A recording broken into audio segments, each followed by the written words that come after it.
Yeah, that fart. Yeah, that fart motion. All right. Here we go. Here you go. Okay. All right, this is I think it's the third episode. I don't know. I feel like we should just restart. This is the first episode. Just ignore the other parts. Is it a reset? Reset. Yeah, reset. Because we're more structured now. The The reset. Incredible Hulk to Hulk. Yeah. The Wild Bunch podcast. That's what this is called. Not Boo Gang. I like Boo Gang. I feel like it's very versatile. The Boo Gang is basically prison rape. Oh. And that's what you wanted. The Boo Gang. Well, it came from a documentary that we watched. Wild Bunch. Yeah, What was we sound like a good Nickelodeon. What was the documentary we were watching? The documentary was Turned out. Turned out, yeah. Prisoners who get turned out. Oh, yeah. Oh, my God. And I showed these guys that, and it was Glad I missed that one. It was hilarious. Oh, it's funny. No, As a matter of it's fact, actually. Like, we should pull that up. Yeah, we'll watch it sometime. Yeah, we'll do a whole review on that. Guests are Jedi and Brennan. Not really guests. This is the podcast, I think. Myself and the engineer, Lon. I think this is the podcast. This is the podcast. This should be a podcast team. We got to get in like one guest at a time because 6 people in here is going to be pretty tight. Yeah. So we watched Holy Mountain 2 nights ago, and we're all still drunk from it, high from it, Well, ish. because it was pretty fucked up. Did you guys look anything up on Jodorowsky? Just kind of trivia, this and that from Holy Mountain. Did you look up any like tarot readings or anything? Tarot cards? I didn't do the tarot readings, but I did after the watch. I did go home and watch a video on his most current film, which I can't remember what it was called, but I know the word reality was in it. It was like, I actually found that today at the video store. what do you know what it was called? Just Alejandro's Something unsettling reality. I think it's unsettling, called. or it was like life in reality, or Yeah. something. It's very autobiographical from what I got from the episode, and his children, his a couple of his kids, maybe Yeah. 1 or 2. He puts his son in all of his movies. Like the Jesus role in Holy Mountain was his son. That was his son. And then in El Topo, he's a little boy that he he takes him with him in his horse. And Jodorowsky plays El Topo in the movie. Huh. And his son is like basically the R2D2 in the movie. Man, he puts him in everything. Wow, I mean, what a hell of a family dynamic. I know, right? Jesus. You gotta watch your son's asshole. I know, I'm just thinking of it. Scrubbed out. I mean, and you wrote it, so I mean, That was wonder what Dr. Phil would think of that was the weirdest. Murray. that. That was Dr. Murray. That was the weirdest shot because it was so long. That was so uncomfortable. It was definitely intentional. Like, you Oh, yeah. could have had a cut and then let the imagination roll, but yeah, there was like intention in that. 2 scrubs too much. You know, it was like Well, geez. it must have been written just as that, because as I said, George Harrison was almost in it, but he wanted to get his ass washed on screen. I don't see why not. Yeah, I really don't. and then Alejandro was like, he wouldn't budge on it, and later on it said that he kind of, when he reflects on it, he kind of thinks he should have budged on that. Yeah. Because if George Harrison was in it, it would have had more appeal. More people would have seen it. Because it was George Harrison's Yeah. asshole? If it was. No, because George Harrison didn't want to do that scene. So if he, But he would have probably was down for everything else of the thief. yeah, there wasn't really much in there besides that one scene, which they could have used somebody else. And it was a close Yeah, up. yeah. I mean, you could find any It was a scrawny cut. white It wasn't dude like- to fit that Single pan or anything. body type. Something you couldn't hide. Scrawny white guy. Just straight to the shot. Yeah, Just yeah. cut. That was that was pretty hard to watch. What about the rest of the movie? What did you think? I've been getting flashes of it ever since. I guess I'm processing it kind of in the subconscious, because it kind of keeps coming up. I mean, there's a lot of beautiful shots. What was that last shot? What was it's got to be like Argentina or something? So it's like a high mountain or the Andes. Yeah, I think It's all South America, right? Yeah, maybe even Peru. Had a little bit of snow. Looked kind of like it could have been New Zealand, but with the high mountain snow. It was probably where Alejandro's from, like because he's from South America. Or no, he's Mexican, right? He's Mexican. Yeah, but the name's Polish. Jodorowsky. Maybe or Russian. I don't know. Alejandro Jodorowsky. Yeah, last name's kind of good. Right. I like the part where they started to introduce the planets. That was the different worlds. Yeah, that was different worlds. That was a good break from the chaotic narrative in the beginning. Like at least there was a structured sense of like, all right, now we're kind of getting like a buildup of character development rather than like, well, the first shot was really the Jesus character. Can we call him the Jesus character? His name's a thief. But the thief? Yeah. Okay, very thief? Jesus looking. Yeah, I think Jesus stole. Well, I mean, that's a very angular perception of Jesus. Yeah. Every white dude with a beard and long hair. I don't know. It's just Jesus. The picture gets me. But the first shot was him passed out with like ants, right? Yeah. And then the children He and was the leper. like pissing his pants. Drunk. Yeah, he pissed a bunch. And Passed out. yeah, very Flies covering his face. Mm-hmm. And then the toad scene, and then that, and then coming up to the tower. I think that's when the actual development of a narrative actually starts happening. I mean, in retrospect, you could link it in based off of that, but I think with the exposition of each of those planetary deities or whatever kind of established everything leading up to it. Well, it's almost like if he is Jesus and all that kind of Christian symbolism, iconography, like the Tower of Babel is always a symbol of evil and stuff. Yeah. Where the bad gets into the world, and he has to climb that. And when he climbs that, it's this new other type of stuff. Mm. That's where they step away from a lot of the Christian symbolism. I think that's where the tarot card stuff comes in, because they're all different. Mm. Do we know? I don't know anything about tarot cards other than chicks dig it, and if you dig the chick, you kind of got to go with it. So, other than that, I don't. What's the origin of tarot regionally and if religiously? Do we know that? I think it might be Indian. It's probably a kind of like a smelting pot of various other things. Yeah. Probably draws from here, draws from there. It's gypsy-esque, right? Yeah.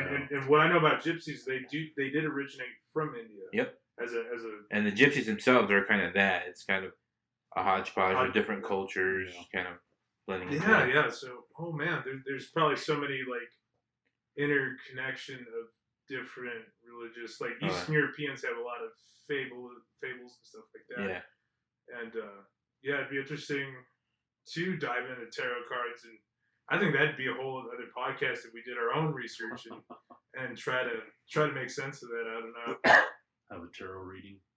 Is there tarot readers around here? Oh, I could find one. Santa No Fe. problem, dude. It's probably Go to a coffee shop. There's like a 5 within a mile. Yeah. I walked down the plaza and there was like somewhere there too. Oh, I saw man. one. We should all go to one. Get rid Dude, of it. yeah. There's psychic. Have you guys ever been a psychic reader? No. I've never been there, and I don't know how they manage to like keep their lease or whatever. Because like how many people are like consistently going there? Well, Yeah, I think what sometimes happens is just like kind of what medicine is now. But medicine is a big institution, and that you get someone in, they feel sick, you give them medicine, and then it doesn't exactly heal them, but they get sick easily, and then they come back. So I think it's the same thing with them. It's a client base, a clientele, and then those people probably visit often. So it's probably, I mean, like a very select, consistent clientele that's and just then keeping those businesses. There's probably a few tourists once a week, but it's probably mostly clientele. Rich white people. I'd like to, I mean, that'd be a good like workshop if we kind of went in there. I totally think the bright-eyed and bushy-tailed about it. The tarot card reading would be more interesting than a psychic reading. I feel like they kind of they advertise them in the same sometimes. Like you'd have like a big neon sign psychic, and then they would have something that advertises like tarot card readings or to the like uninformed, uninitiated, it's like the same thing. Psychic tarot, same thing. I think they correlate. Like you might get like somebody who's just strictly like hand reading, but I think for the most part would be lucky just to pick a psychic reader and they fucking do tarot cards. They happen to do tarot cards. I want to find a tarot card. I'd rather do that instead of the psychic. Well, and we'll do different researches. You buy a pack because it started with Holy Mountain in the tarot cards, not psychic reading. No, that's tarot cards instead. Yeah. Well, I was thinking that that's the closest, that's the best shot we got if we would go to them. But research. Yeah, definitely. I feel like there's a lot of like constructed imagery that, I mean, on a camera, in a kind of real life depiction, it just doesn't fucking make sense. But on a tarot card, there might be relevancy. I mean, I'm still kind of thinking. I mean, the more fresher parts are towards the end, where it's just closer to the experience. The scene with it was kind of a hermaphrodite old man with big titties, kind of just sagging, and then like a fucking crooked wiener. Yeah. And then the next shot kind of turned into like a couple like cheetahs. It was like cheetahs or leopards. Probably spraying milk, Yeah, and that was part of and I feel like that's kind of biblical, the testing of the trials of Jesus or whatever it was. I mean, everyone's kind of going through their own trials and tribulations, but that imagery is I feel like it can't be that random because it's so fucking weird. Yeah, it's got to be some kind of medieval or some kind of established imagery that has something to do with. Well, that's that documentary we were watching before you got here, the alien one. They were just talking about Francis Bacon and his paintings that got an influence from the Chestburster. So that's what really got the Chestburster one was from that. What was that painting called? Fury. The Fury is like from Greek mythology, but they were kind of like very kind of like grotesque, warped, kind of like barely semblance of any human form. But like the one he keyed on was it's almost like its neck was completely stretched out, and all of that was left of its head was its gaping mouth. No eyes. So it'd be the xenomorph. Yeah. Kind of snakish. The chest burster. Yeah. Huh. Man, it's so weird how I mean, originality is interconnected with so many things that have been done before. I mean, yeah, it's weird. Yeah. That was great. Ideas are kind of just like by happenstance more than like just like a pure original idea. One thing that memory documentary kept hinting on was a synchronicity. Like when you get Giger, you get Ridley Scott, and then you get O'Bannon. And Bacon. Bannon and then Bacon. And they all kind of that synchronicity, and they all kind of, and that's how you get like a film like Alien. Now, if you go to Holy Mountain, which is like mostly just Jodorowsky. Yeah, that's all Jodorowsky. And that's his mind. Yeah. But like one of the things that like it felt like visual poetry to me. Which one? Holy Mountain, yeah. It was visual poetry. It was like a book of poetry, where though they have like a common theme, but it's mostly just poems, and some of the poems are very different than each other. They have different kind of like format. Some have no format, various other things. So that's what it felt like. Yeah. And each kind of scene was a different poem. But it connected all. Yeah. I think the connection is, I mean, it's left totally to interpretation. I think even if we did delve into the tarot cards, we would only find some of the answers. I mean, there would be so much stuff that Jodorowsky. Jodorowsky. Remember, it's Jodorowsky. Well, it's spelled with a J, right? Yeah. Yeah. Well, I just read shit. And then he's Mexican, so that Hispanic kind of the J Can I give him a becomes nickname? Yodo. Yodo. My boy Yodo. Alejandro Yodo. It's like I like the way you put it. I mean, each scene could be kind of like a pop-up book, but without like the context. Like each one could have it could have had some kind of narrative.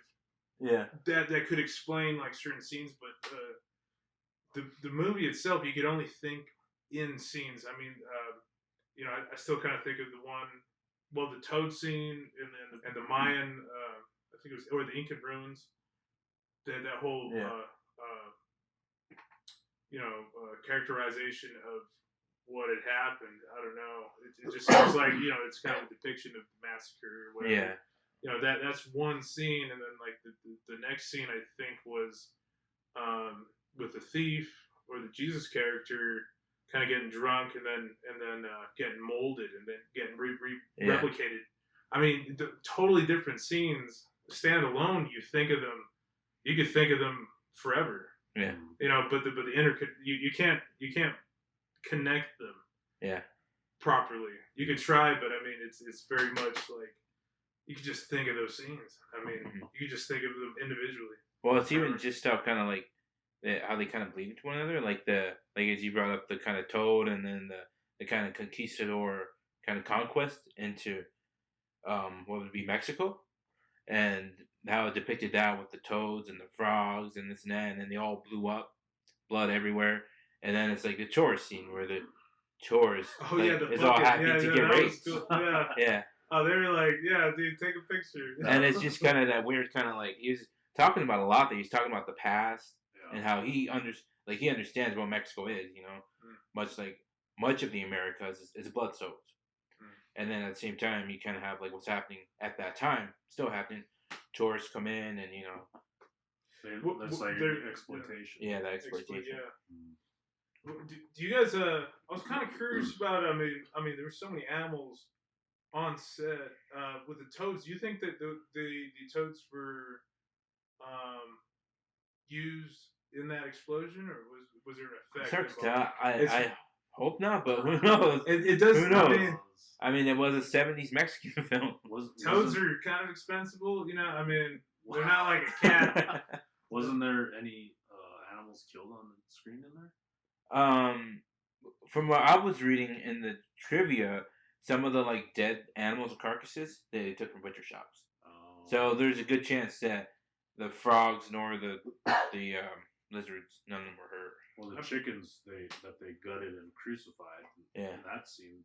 Those are from a butcher shop that they gave away. Yeah. They look tasty, man. I thought they look really tasty. I mean, I kind of got hungry on that scene.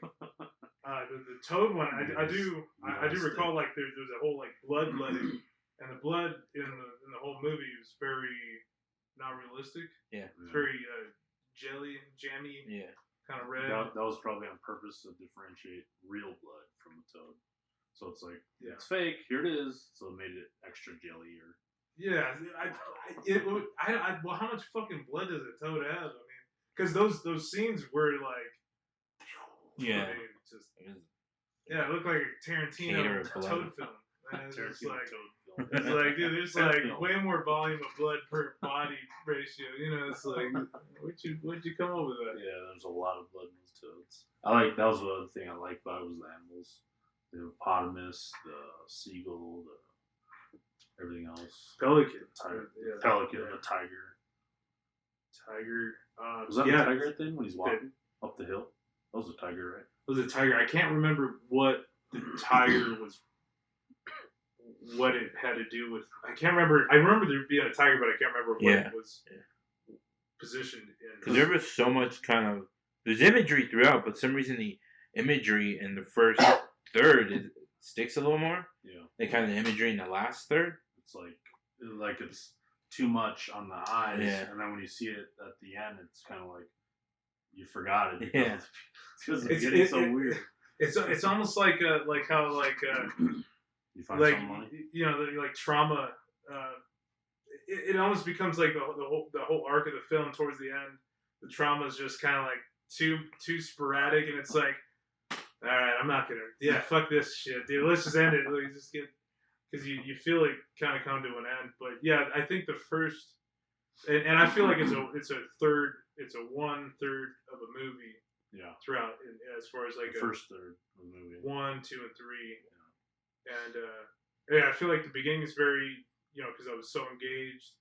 The second, I mean, you're engaged with, like, you wanted to know what every planet represented. That was my favorite part. Yeah, because it's like it's kind of the multi-universe. That's Yeah. the first thing I thought of was this Jesus character had other Jesuses on other planets or other universes. I think that's what he was going for, but I like that part. Conceptually, I think it draws in so many ideas about the universe and all these deities, places. I mean, we all kind of like relatively know Greek and Roman mythology, and And that's just it. Like, it could be like a planet, but also, like, as Brandon brought up, deities, and that what if they're not so much planets, but they're just various like incarnations of the Roman gods. Yeah. Because our planets are named after the Roman gods, all of them but Earth. Yeah. So you go. They started off with they didn't do Mercury. They started off with Venus. Yeah. And Venus was Aphrodite, goddess of love. And then they went on to Mars, who is Ares, goddess of war. And then they jumped to Jupiter. Jupiter, who is Zeus. And then was that the weird kind of man child getting spanked with the? No, that was Uranus. Uranus was a weird one. Yeah. Pluto was the architect. Pluto was I think Jupiter was the soldier. Yeah, Jupiter was a soldier. Yeah. Jupiter was a soldier. Yeah. What cuts the guy's balls off. He loves his balls. 1,000 balls. 1,000 testicles. Yeah, dude. There's. I think together the dialogue isn't like, as far as a narrative, very spectacular, but in sound bites, they're just amazing content that wouldn't work in any other placement unless you're really kind of revolving around the concept of some fucking thing that likes balls.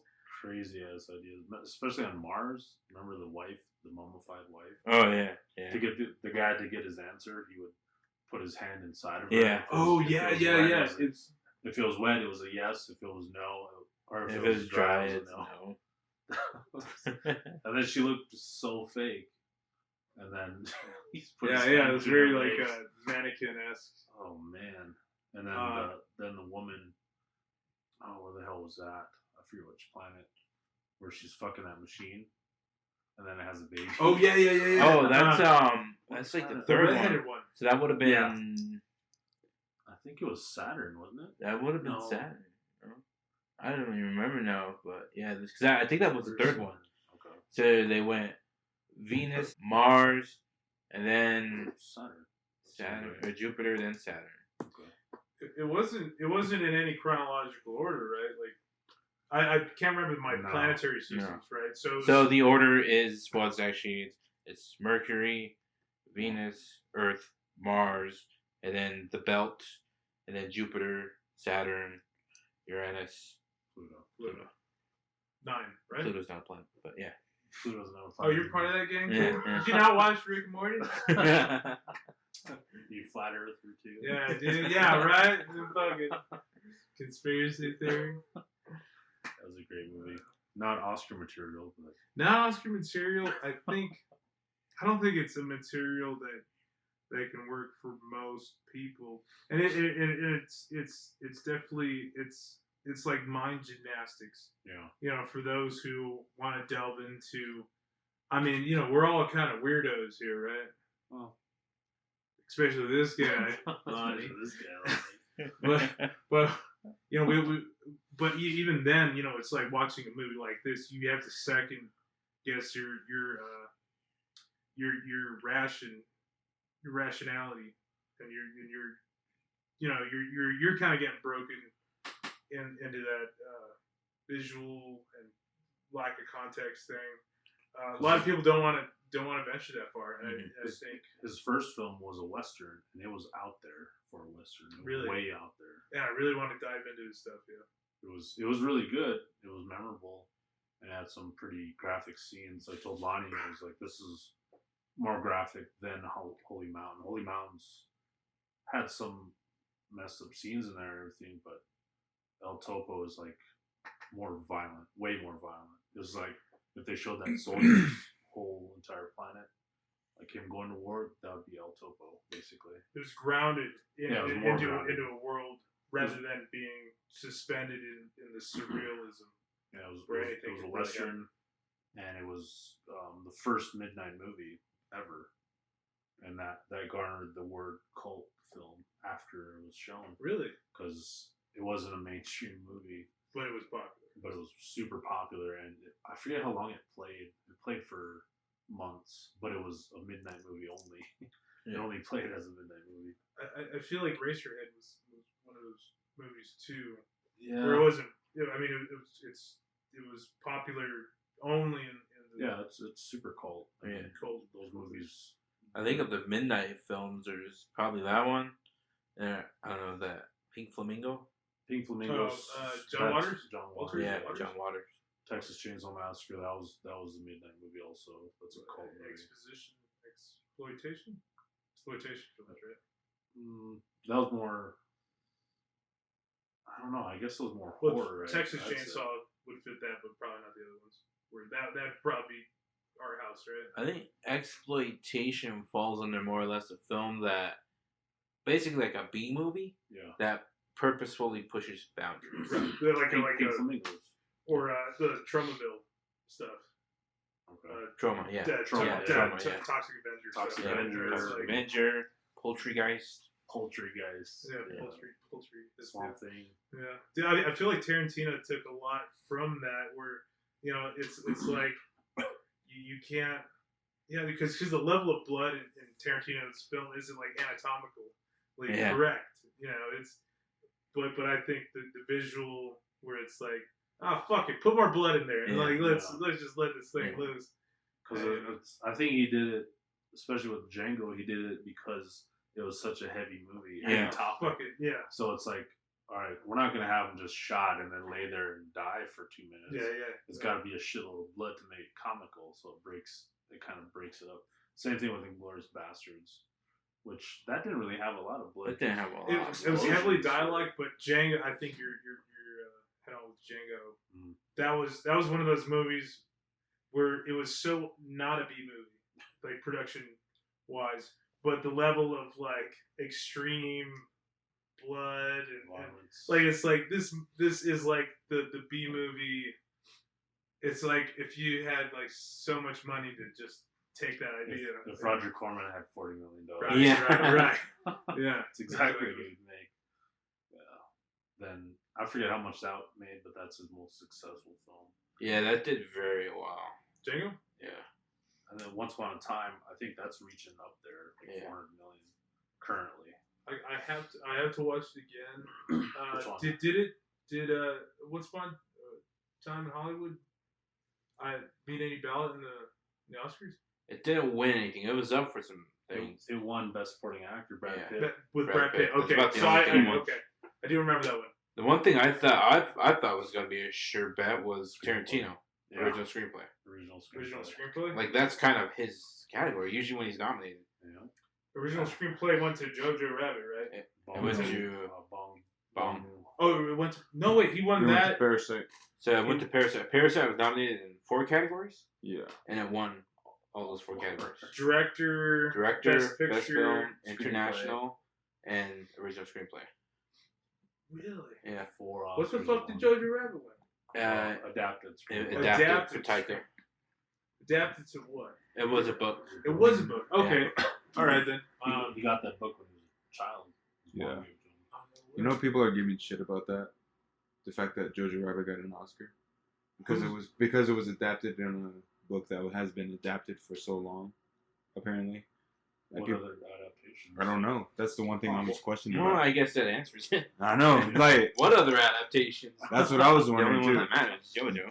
Yeah. But then I was just thinking, like, it brought there's recognition to it. people that are kind of jealous or something. Yeah, that's what it is. Okay, well, it'd be interesting. Look, maybe it's nothing that is like well known, but maybe like one of those adaptations that are like extremely far off from it.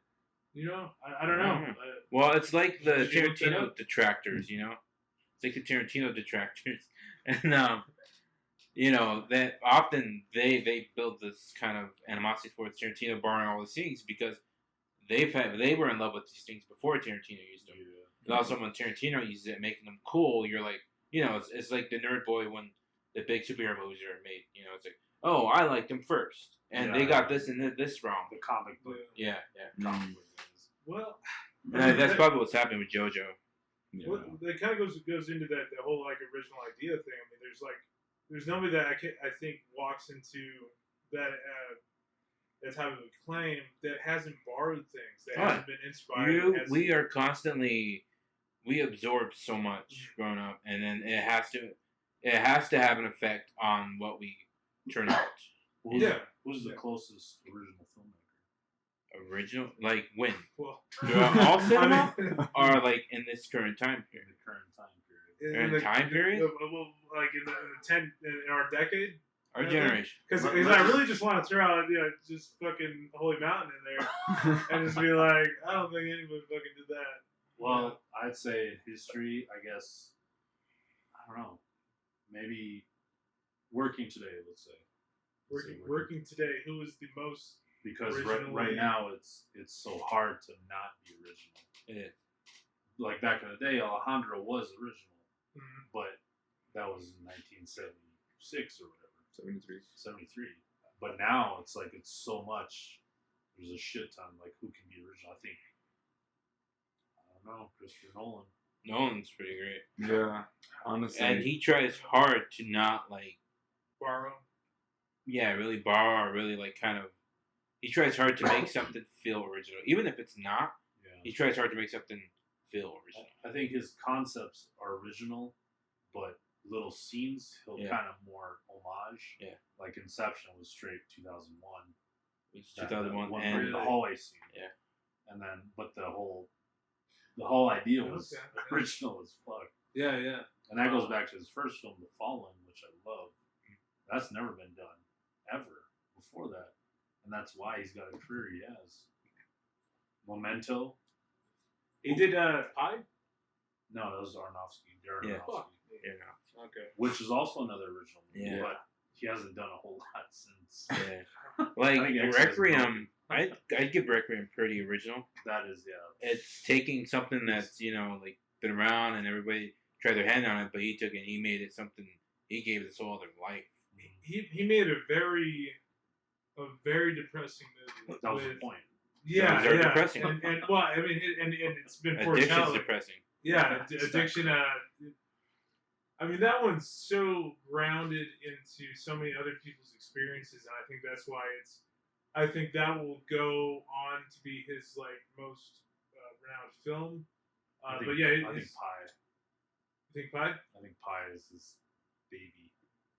Yeah, but I mean, who knows I Pie? think Other than Requiem, us although weirdos. has a little more mass appeal than Pie, Yeah, that's what and I'm, it's that's, reached yeah. further. Pie's more cult, which makes it great. Yeah. Because cult Okay. film is. It's all about being part of the cult. John Mm. Jones, everybody. Yeah. John Jones and Jones. Jim Jones. Jim It's Jones. like, Jones. that's not The that. UFC That's champion. I call him John because Call him John. yeah, that was his Christian name.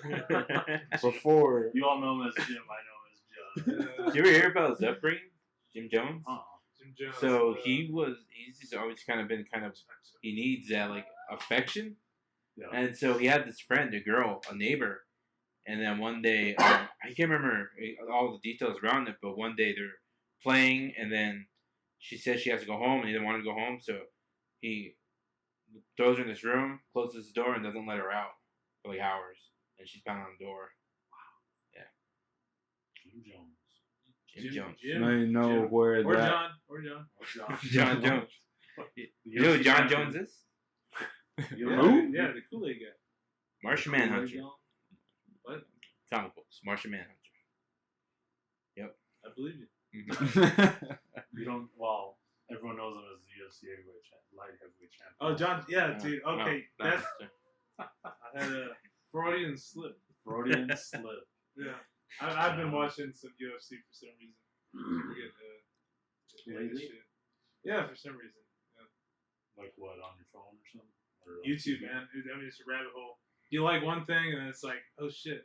Let me Like, just like dive into that. I think the rabbit hole ended with dark web stuff. Dark web, yeah. Because then it's like, all right, I hit something. Usually when I dig into some topic on YouTube, I'll find this video, I'll find that video, and I'll go further and further. But with dark web videos, I'll hit them, and now I have to work at trying to see these videos. Right, because dark web videos. It's a wall I hit. It's the way the algorithm works. I mean, and that's been that. I feel like we're gonna derail pretty hard. I mean, stop it now. Whatever. I'm big Joe Rogan guy. I like Joe Rogan. Him as a interviewer. You know, I know if you listen to him long enough, like if you hang out with a friend too long, you know, it's just like, man, I gotta fucking just distance myself. But the ability, his platform is so fucking broad. I fucking love it. You know, you can you know, find people that you wouldn't have found otherwise. Yeah. Other than from the Joe Rogan podcast. One recent one was a guy named I think his name's Lex Friedman. He's a Russian-born AI scientist working at MIT, and I really like that one. I really just like the guy himself. I mean, he just had that kind of personality. But what I'm going into is like he was talking about the whole algorithm-based system that kind of feeds this information, like with YouTube, where you watch. Oh yeah. You know, it picks out your content, and the algorithm is just doing what it's supposed to do. So much sound hitting this table. All right, I'm sorry. Table. Like this is loud. Is it For that? I don't know. Maybe I don't feel know. like you could just. I'm about to find out. Alright, so let's get a cloth. Look at that. Yeah. Some All sound right. absorbing cloth. Well, like with the whole algorithm base, I mean, it's not like it doesn't have like evil intentions or whatever. It's basically just taking our interests and then filtering those. It's a tool. But I mean, how, you know, if you have an individual that's so narrow-minded or something like that, and that algorithm kind of like filters out those topics or, you know, influences that feed that kind of thinking. I mean, how much is that concentrating this, you know, high focus, you know, mode of thinking? I thought that was a really cool podcast. He's got, I think he appeared 3 times. The whole AI thing is really interesting for me. Yeah, I'm really into it lately, honestly. The AI thing. I like the writers that he brings on, the journalists. Okay, yeah. Like he brought in 2 narco journalists, which the one guy was from, I think he's from England, but he lived in Bolivia, and he moved there to be a journalist, and he got into the cartels. Like he would interview them. He'd interview them on their plantations or whatever they're called. But he would do. He'd work for like CNN and all these big outlets because he was on the ground and everything. But he was a white guy and he learned the language when he got there. You know his name? I forget his name, but he's he's got another weird like Jan something. Some really weird name, and then Okay. Chuck, what's his name? Palahniuk, yeah, the writer of Fight Club. That dude, I fucking Holy shit! yeah. That guy is. He's a weird. He's always been that way though. He's been renowned in his public readings. There's been like it's always happening where audiences pass out in the middle of his readings because of the content, you know, and the way he reads it too. I mean, the guy's, if I remember correctly, his father was a serial killer. I think so, yeah. Yeah, like his stories were so out there and so crazy. You can kind of maybe remember some because it was so much he was telling about himself. It makes you think like how much of what he wrote was fiction because of this guy's access to that world. Yeah, that interview was cool. I still am a big Palahniuk fan. I will say Fight Club the movie was better. The than movie was I better? read the book. Yeah, I think The book is alright. the book is all right. I think the Mhm. adaptation to movie for Fight Club. Mindhunter. Who's doing that? Oh, Fincher. David Fincher, yeah, David Fincher. Yeah. You referenced Mindhunter for David Fincher. Mindhunter. That's a recent one. That's a show are I you- keep are you talking 18 about. years old or what? That's the show I keep talking about. Mindhunters. You should have said. Yeah, but you don't director. Mindhunters is great. You don't go to Great show. Mindhunters for Fincher. You go to like Seven and. No, yeah. Mindhunters. No, You have to watch Mindhunters. Yeah, you gotta watch It's fucking Mindhunter. great. It's The really way it delves into serial killers and all that, the science behind it. It's like it's a show that it's the origins of the science of behavioral science. This is before where behavioral science is even a thing. Now you think of like a serial killer. FBI gets a case, they put the behavioral science unit behind it, and they learn about the killer. So this show is about the birth of that thinking. Okay. Because at the beginning of the show, it's like they talk about what do they call it? They call it deviants. So they're not criminals, they're not any of those yeah. things. Deviants. The word serial killer isn't even coined yet. No, yeah, right. The closest that guy comes up with is what does he come up with? He comes up with I'm trying to Habitual or it's like some sequence something. I think repetitive. it's something like that. It's There's like a word that the sequence something, but serial killer isn't even thought of yet. But anyways, it's Fincher, and it is very Fincher. It's great. I feel like it's more so Fincher because of the show aspect of it. I mean, you have this long running Yeah, season. he gets to take more of his time because he likes to take his time. And that's where I think shows in the dawn of streaming have a certain precedent that I think movies are lacking in present day with most of the general movies. Well, I mean, general movies, it's all about money with them. Versus Well, yeah, streaming. it's a business. Streaming, it's more like Streaming I guess is you want to content keep them based? coming. yeah. You want to keep them there, which is the kind of like end goal of any series. That's what the end goal was of broadcast. Let's keep them here every night. Let's keep them here Yeah. for at least 6 nights a week. Not Sunday because we're a Christian society. But Yeah. that was the goal of Network TV, and that's the goal of all TV. And now it's into streaming. Is to keep them paying that monthly subscription. I get tripped out with the whole streaming thing, but we could go into I'm more Spielberg and Scorsese. oh, you thought take process. that approach there. Yeah. Yeah, I fuck those That's guys. why I don't watch shows on Yeah. Netflix. Like Mindhunter, I haven't seen. Oh, you should. It's though, definitely a man. good show. It is very Fincher. I feel like you would be missing out on a lot if you were to kind of because that is definitely I would add that to Fincher. Like yeah. That's on Netflix, right? that's Netflix. Yeah. Yeah, that is Netflix. Oh, okay. How Yeah. many did he direct? All the episodes? No, he directed quite a few episodes. Not all the episodes, but he directed quite a few. He's involved in some of the writing and especially the executive producer. He's basically a showrunner on it. So it's basically like House of Cards. Basically, no, he's more involved in this. House of Cards was Brian Williamson. Bo Williamson. Okay. That was Bo Williamson was the kind of showrunner of House of Cards. Fincher came on as the named producer. He directed an episode here or there. He gave a lot of creative intel in the beginning, but eventually it became Bo Williamson because Fincher had to go off and make other things. Yeah.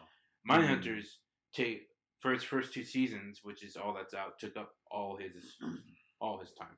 Well, it's because he can't get any money to make movies. Yeah. Really? That's what Scorsese and even maybe Spielberg. That's why they're going to Netflix. Well, what it Spielberg's is- still on the no Netflix bandwagon, right? But anything he does, like he has DreamWorks. Scorsese Yeah. doesn't have a DreamWorks. Yeah. That's why he went to Netflix. And a lot of The these Irishman. filmmakers, like I think Steven Soderbergh couldn't get money to make a film. Fincher couldn't get money. It's pretty sad.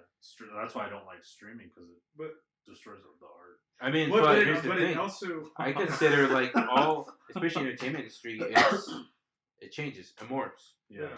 Because from what we grew up with, that's a far cry from what probably like Scorsese grew up with. Oh yeah. From what all those guys grew up with, their interaction with TV and 35 film, millimeter film. it's always kind of like we had VHS to DVD, Yeah. which is a big. Now Now it's these kids are Blu-ray gonna to have streaming. These kids are gonna have straight streaming. Then But what's after this? It's that it kind of evolves, and at a certain point, you do have to move with it. Because, like, who didn't move with whenever Scorsese was making his films? I'm sure there's filmmakers at the time who were in their prime that didn't move along with what was going on there. Because it was kind of monopolized within that single form of what's called like extra Executive producer. producing or just getting it out there. What am I trying to say? Like I don't know. You're drunk. I don't know what you're trying to say. Right. yeah, nobody does. Like Nobody that ever pipeline? Well, I mean, with I think what Netflix has done is it's broadened the access for a lot of newer and older. Oh, yeah. Obviously, with Scorsese Yeah. being part of with the Irishman and Netflix, I think it's given a whole different spectrum of ingenuity, within that broad spectrum. I think there's probably things in a lot of our favorite movies from those favorite directors they would have probably done it different having access to something like Netflix. Yeah, Netflix is a little more open with their creative content because they don't have content. to. Yeah. Well, they don't have to. They don't have these. They don't have to answer to board of directors really. Okay. They don't have to answer all the seats. They don't have to answer to the MPAA, even though their films still get.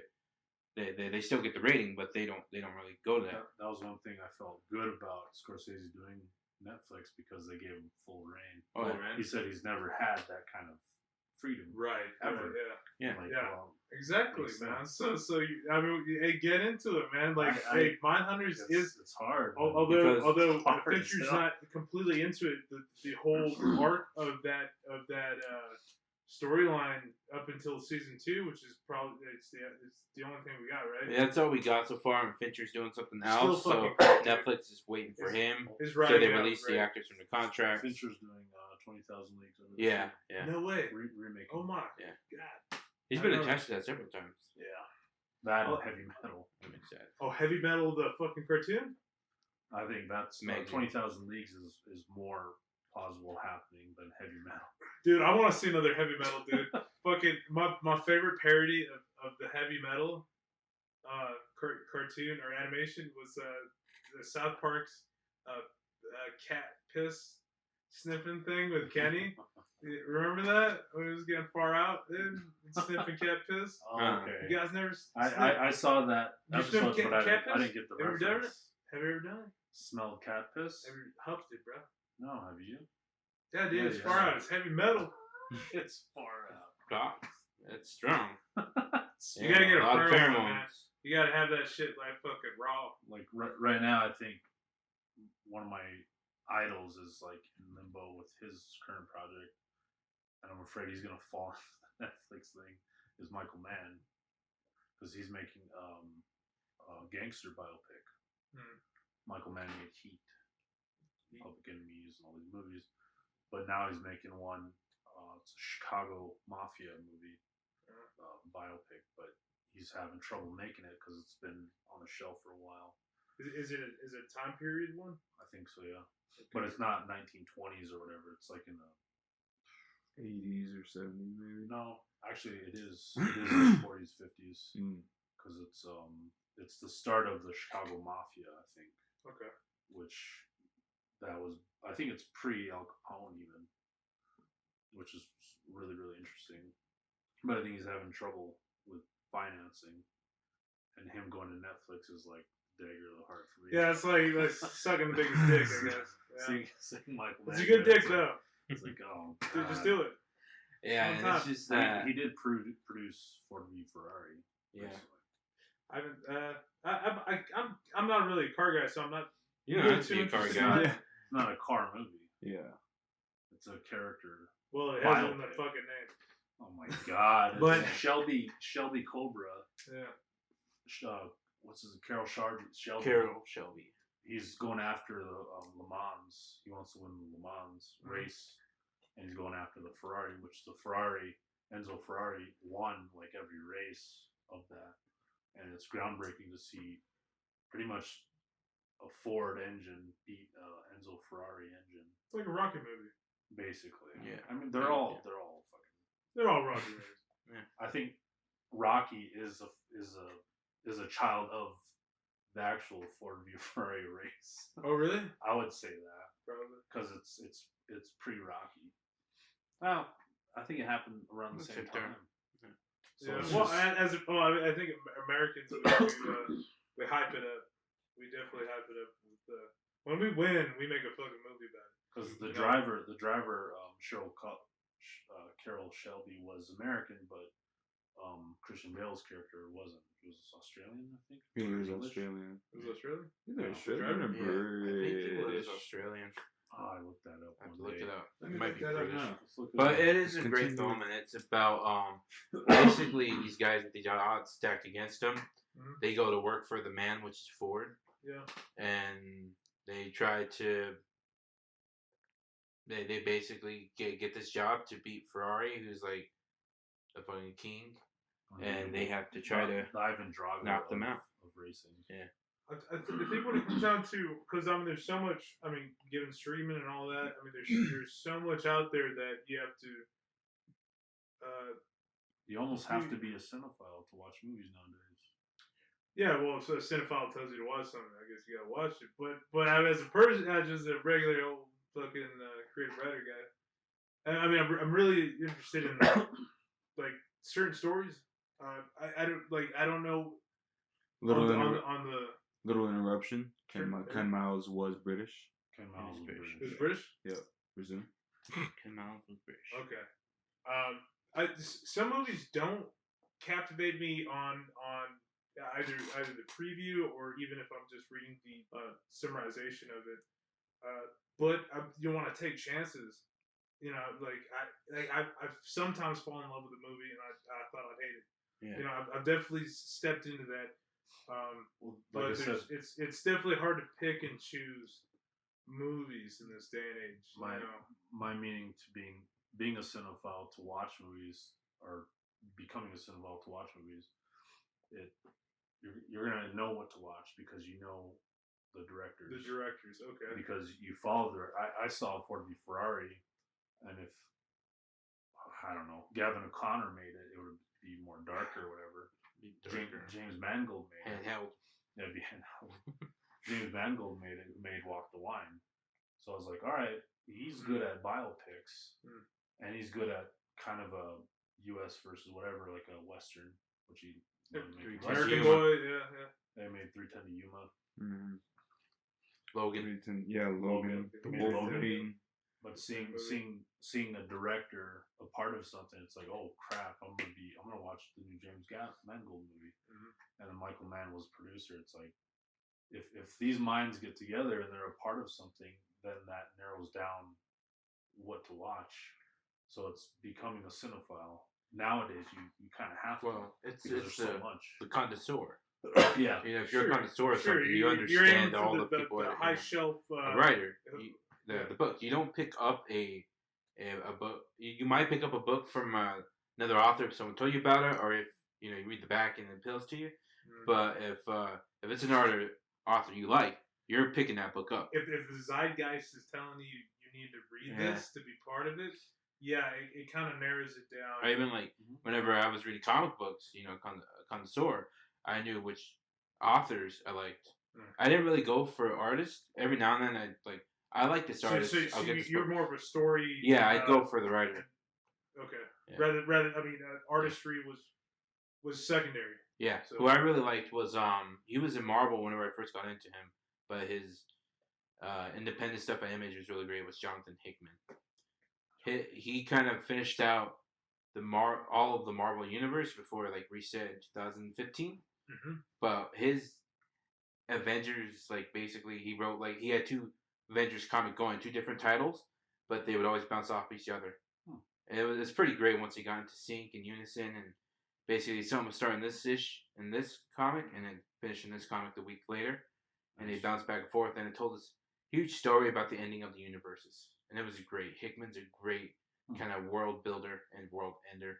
So he's the Michael Mann of comic books. Yeah, he's pretty fucking great. I love Hickman. Yeah. See, that's what I'm saying. You gotta have that knowledge, being a comic book connoisseur, a film connoisseur, to watch movies nowadays. Yeah, I'd say sometimes I know the director affiliation, but it's not my number one. Like I might know a lot of, like I mentioned with being a kid and when my mom was housekeeping, she'd kind of when she didn't want me in the house and I'd just be dicking around. It's like, dude, can I just like walk the street and then I'd find that Blockbuster or that video store and I'd just read the back covers of movies. I'd get in that like a simple narrative. Yeah. I would memorize mostly just actresses. I know who's in that movie. I know what the movie's about, and I probably haven't seen it. Just a lot of them. I mean, just because it's the emotional resonance kind of stuck with me because they're all ideas that I might use as a writer that I didn't know that I was doing.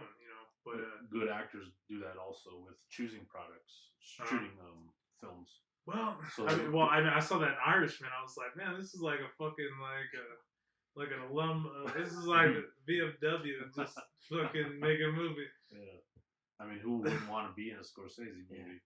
No, all these other movies growing up, I looked at the director and it's like, how the hell did he get all of these guys in this movie? All these great actors, True Romance. How did Tony Scott get that much clout to have all these actors in it? And it's the kind of movies he makes, that director. So I don't look at actors, I look at the directors. So you feel like the directors are the bane? They're the heart of everything. They are the author of the film. Of that. They may not write the screenplay, but they're the kind of author of, because with the novel you have one person, it's usually the author. Yeah. Sure, yeah, so if you were to attribute that, although the screenwriter does write the screenplay, they are technically the author, but the director is the author of the film. It's weird. It's weird how much when you're looking at the complete involvement of like different parts or different positions being part of a movie, like you got to give kudos to a fucking cameraman that's like doing all kinds of crazy shit, like 1917. I mean, kudos to whoever the fuck was operating that.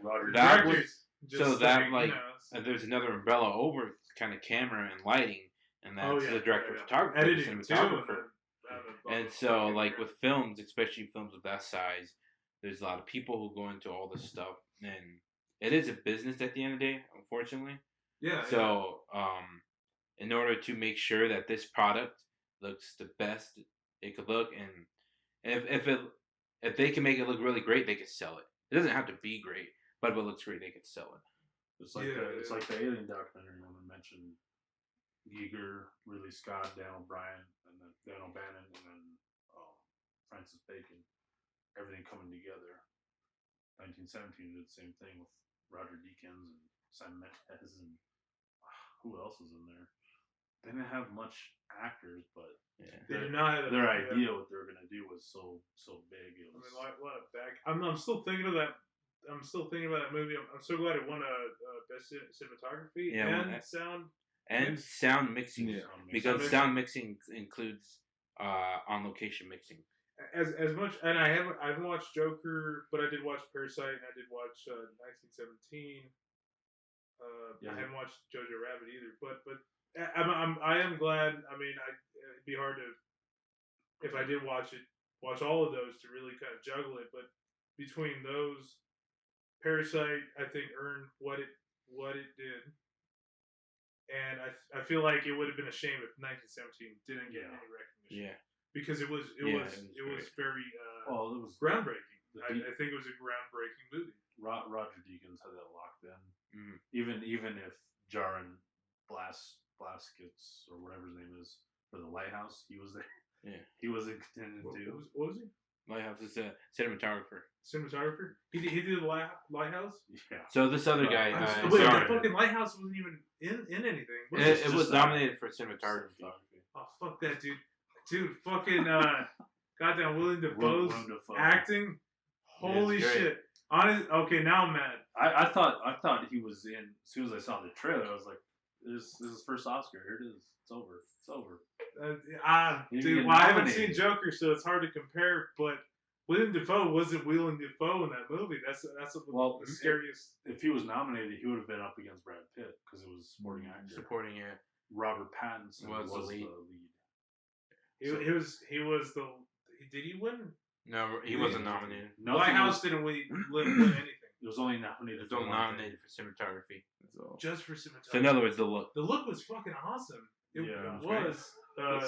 I was kind of worried about Roger Deakins. I think the one thing with because I love Willem Dafoe and I love Pattinson. I just kind of feel like I felt like they did great, but whenever I watch it, I kind of feel like they had to fit within frame. Yeah, they didn't get to explore much, and especially like maybe it's just that might have been what I read what I read about it afterwards was how strict he was with the dialogue.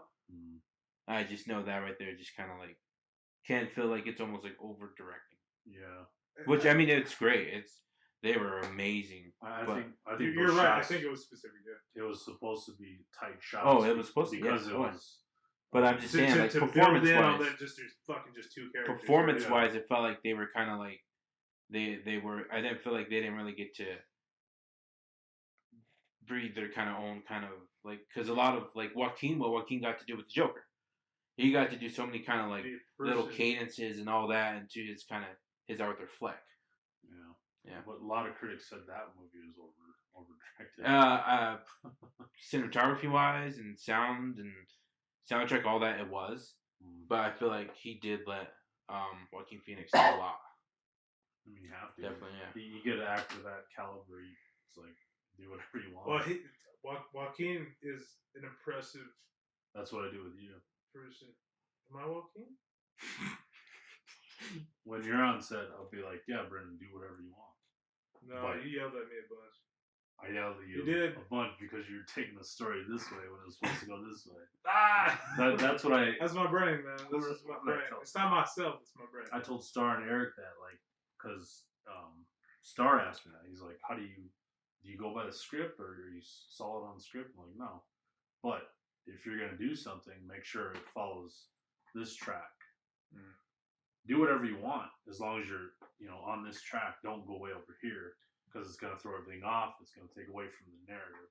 I think it was my secondary character, my ego, or my whatever the fuck. It was probably maybe felt like they were stepping over I you. know. I'm just supposed to be a guy drinking at the bar, but tell me how to be the best motherfucker that can drink at a bar. You know what I mean? Like I want direction that I can. You were becoming Edward Norton. Yeah. You had to cut you in half. Shout out, dude. Let's get together. I know your feelings. But everyone else, I don't do that with. I just do it with you. You can do whatever you want as long as you're in this barrier of the narrative. Yeah, and I do like barriers because it's you can focus and you concentrate. I mean, in time, I could probably develop some kind of improvisation of that. Yeah. But I think that was the only movie I think we've done where I wasn't like I didn't have like a direct inclusion in the narrative. I was just a guy drinking, but I was supporting. I was super supporting. But like I was so bugging him. I'm like, dude, how do you want me to act? How do you want me to feel when I'm just like in the corner of that shot? It's like he's like, just stare at the menu, and I'm like, well, how do you want me to stare at the menu? Like, you wanted to be overact or over directed. I want to approach it the best way I can. But you know what I'm saying about the barrier. The story. So if you're doing something, if you're improvising, and I don't let you do that, that's gonna amp the story up as we're going forward. That's why I say if you're within the story, it's only gonna make it better. That's why it looked cool because we had these guys improvising, but they were with the story. So we had the fight scene that looked cool because it had to do with the story. If they were just fighting in the background while these guys were talking over here, that would look dumb. Like that's the thing I'm talking about. But sure. I mean, the audience can only focus on so much. Yeah. So I mean, so if you're doing something crazy within this, then it helps. Boom! It skyrockets the story. I see like I like Terry Gilliam. So I mean, if you watch Terry Gilliam, like there's so much shit background where it's like you might not notice that fucking dude peeing in the corner if you're just like totally focused on the people. I'm kind of making shit up, but I feel like I keep I feel like there's definitely I don't know. I want to do my best, even if it's not even relevant to anything. Well, so you'll be a support in the next film we do. Yes. You'll be pissing in the corner. Yeah. Yeah, dude. Let me pee, dude. You can piss your pants, all good. I can pee right now. We're gonna shoot it. I can pee right now. We're gonna Don't shoot pee it right now. Let me show you what I got. We're gonna shoot it in black and white. Oh, really? See. Oh man, I feel like this is going around back to Lighthouse. I feel like Willem Dafoe should have been nominated. We'll have you farting. His farting. his dialect was so specific, rather than being just a British or like it was like a sub-British. Yeah. He was. He was He a was- fucking pirate, dude. He was. It was more pirate than any pirate. Dude, I ever seen. really want to just read the script because it was it's like fucking Shakespeare or something. I mean, it was really hard to watch for me without subtitles. If it's not pure, genuine American English, like You're if it's guy. that other shit, dude. If it's that English shit or that or the fucking South African, fucking Australian and New Zealand shit, I'm like, dude, subtitle this shit. I don't know what you're saying. That's what we did last week with Boy when we watched Taike's one of his first features. Yeah, it's hard, right? Some of the people in class were saying that. Oh, that kind of New Zealand. Yeah. Like Maori, New Oh, Zealand. yeah. That's their res talk. Yeah. Yeah, exactly. Yeah, Their that's res exactly talk. the way I put it. Because the Maoris have reservations, Yeah. and Did you understand every word? they're all. I did because I've seen a shitload of movies. I've seen a bunch Yeah. of movies like that. I Yeah. talk to a lot of drunks. I could jumble up, but the English are the worst. I don't know. They throw in a little bit too much. Well, they have a lot oh, of yo, slang. fucking, Yeah. They got a lot fucking of smoke on a slang. pancake. Shit. Their slang is like so complex. It's the slang. compared Yeah. to regular slang. Yeah. Yeah. We watched when we were warriors. That was Once Oh, Warriors. Once we're we were warriors, yeah. and a lot of so that was in my world cinema class. The same teacher you guys got in native or indigenous Native cinema. native cinema. We watched that, and a lot of the other students were like, "Dude, I just couldn't understand them," but I did understand them. Mhm. Yeah, definitely. Well, yeah, it's that ear. If your ear is tuned to kind of like, it's like patterns. Yeah. Mhm. If you could recognize that English pattern, you could discern what they're saying. Whereas though some people they're so used to this kind of very specific American way of speaking that they can't recognize the pattern outside of that. Or even if it's just like specific towards their regional dialect or colloquialism. Speaking of English, check out this line from The Lighthouse. Should pale death with treble dread make the ocean caves our bed? God who hears the surges roll down to save our suppliant soul. Who said That was what they said before the meal, right? That was their like little. I think so, yeah. Well, that's the other thing I was saying. It just fucking Was sounds. they right. had to act within a certain thing because Eggers was very specific on how they said it. He Yeah. was so specific on their accent. If they would say it just veer a little off, of course he'd go reset and have them say it this specific way. That made it unique though. It did. Yeah, Oh, It it was wasn't a great. negative. It was great. I'm just saying that's why it probably wasn't nominated. Well, I was super impressed with Pattinson. Well, I can't pronounce his last. Robert Pattinson. Pattinson. I was super impressed that it wasn't like what Pattinson was doing was like a. I think Pattinson was northeastern, Yeah. and then Willem was that kind of like Bay area. Yeah, that Bay Area fucking That piratey motherfucker. Yeah. So Dude. Robert Pattinson's accent is actually based from a very specific area of Maine farming dialect. Really? Northeastern. There's Northeastern, yeah. there's certain words that were like They were so slangy. Yeah. they And then- were fucking perfect. Willem Dafoe's was from a jargon of Atlantic fishermen and sailors at the time. Yeah, so yeah. his The was big really Or, specific yeah, of like all that. type Oh, of that's talking. Oh, the fucking I haven't watched the Lighthouse mermaids. since I bought it. Since I bought it on Voodoo, I haven't watched Lighthouse. I haven't watched it since seen it in theaters. Yeah, Yeah, the last too. time I watched The Lighthouse, I was actually admiring the English that they actually the dialogue and everything like that. I was actually just listening to it. And I Yeah. was like, damn. I feel like you actually gotta sit with a lot of those scenes and really dissect them. I did do one of those, fucking YouTube access. Yeah. I did do after watching it. I Finally. watched like a good explanation of it, being that the ending was kind of a depiction of the character in Greek mythology, I believe. Prometheus in Greek mythology, where he was the one who gave fire to man, and Zeus punished him by having his liver eaten out every day. every day. And so that last scene was him. And then as far as Willem Dafoe's character, he is referenced as being probably also in Greek mythology the son of Poseidon. If that's Greek. Yeah, Poseidon is or Greek. Neptune. Poseidon Neptune is Greek. Okay. Neptune is Roman. He's Roman. Okay. He had several sons. So he's one of the ones that are a little bit more specific towards his character. Yeah. And I can't remember exactly, but I mean, just that last scene with it was the when Pattinson was doing the peeking, trying to see what's up, Yeah. and the tentacles, and that's, and I think later on, right, when they were trying to kill each other, he kind of personified that imagery of like the guy from Pirates of the Caribbean, that David Jones guy. Yeah. David Jones. Yeah, he kind of went into that. So I mean, yeah, it's definitely based in Greek mythology,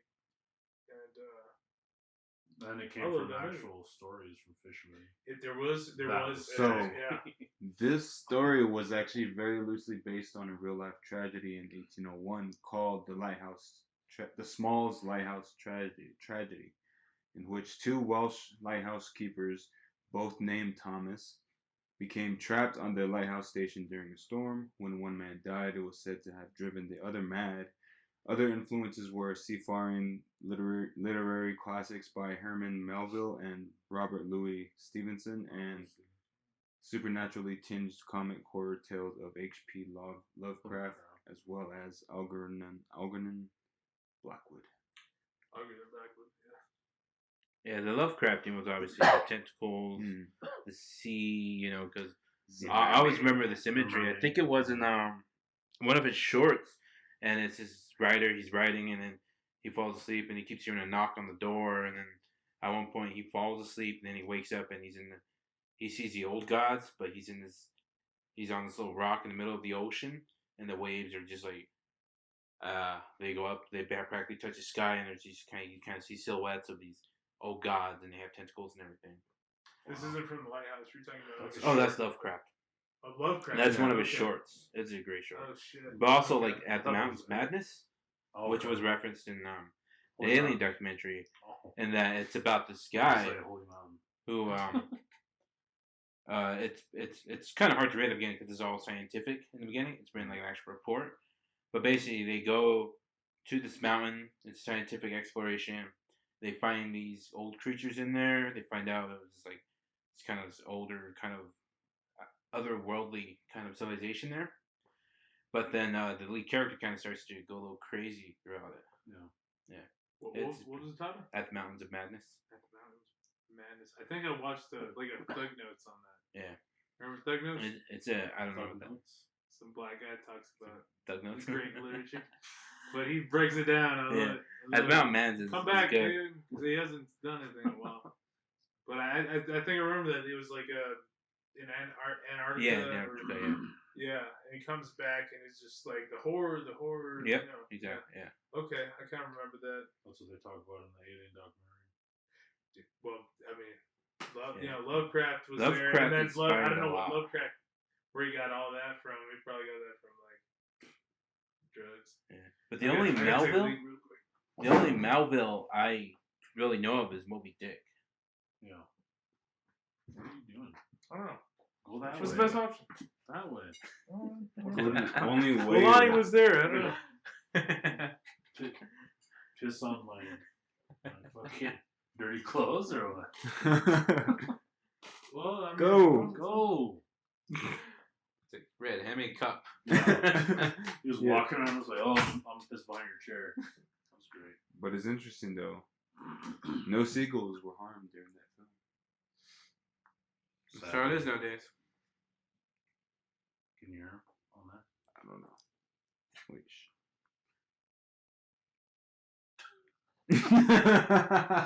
Can't hear him pissing. Oh man, wonder if I should keep that in.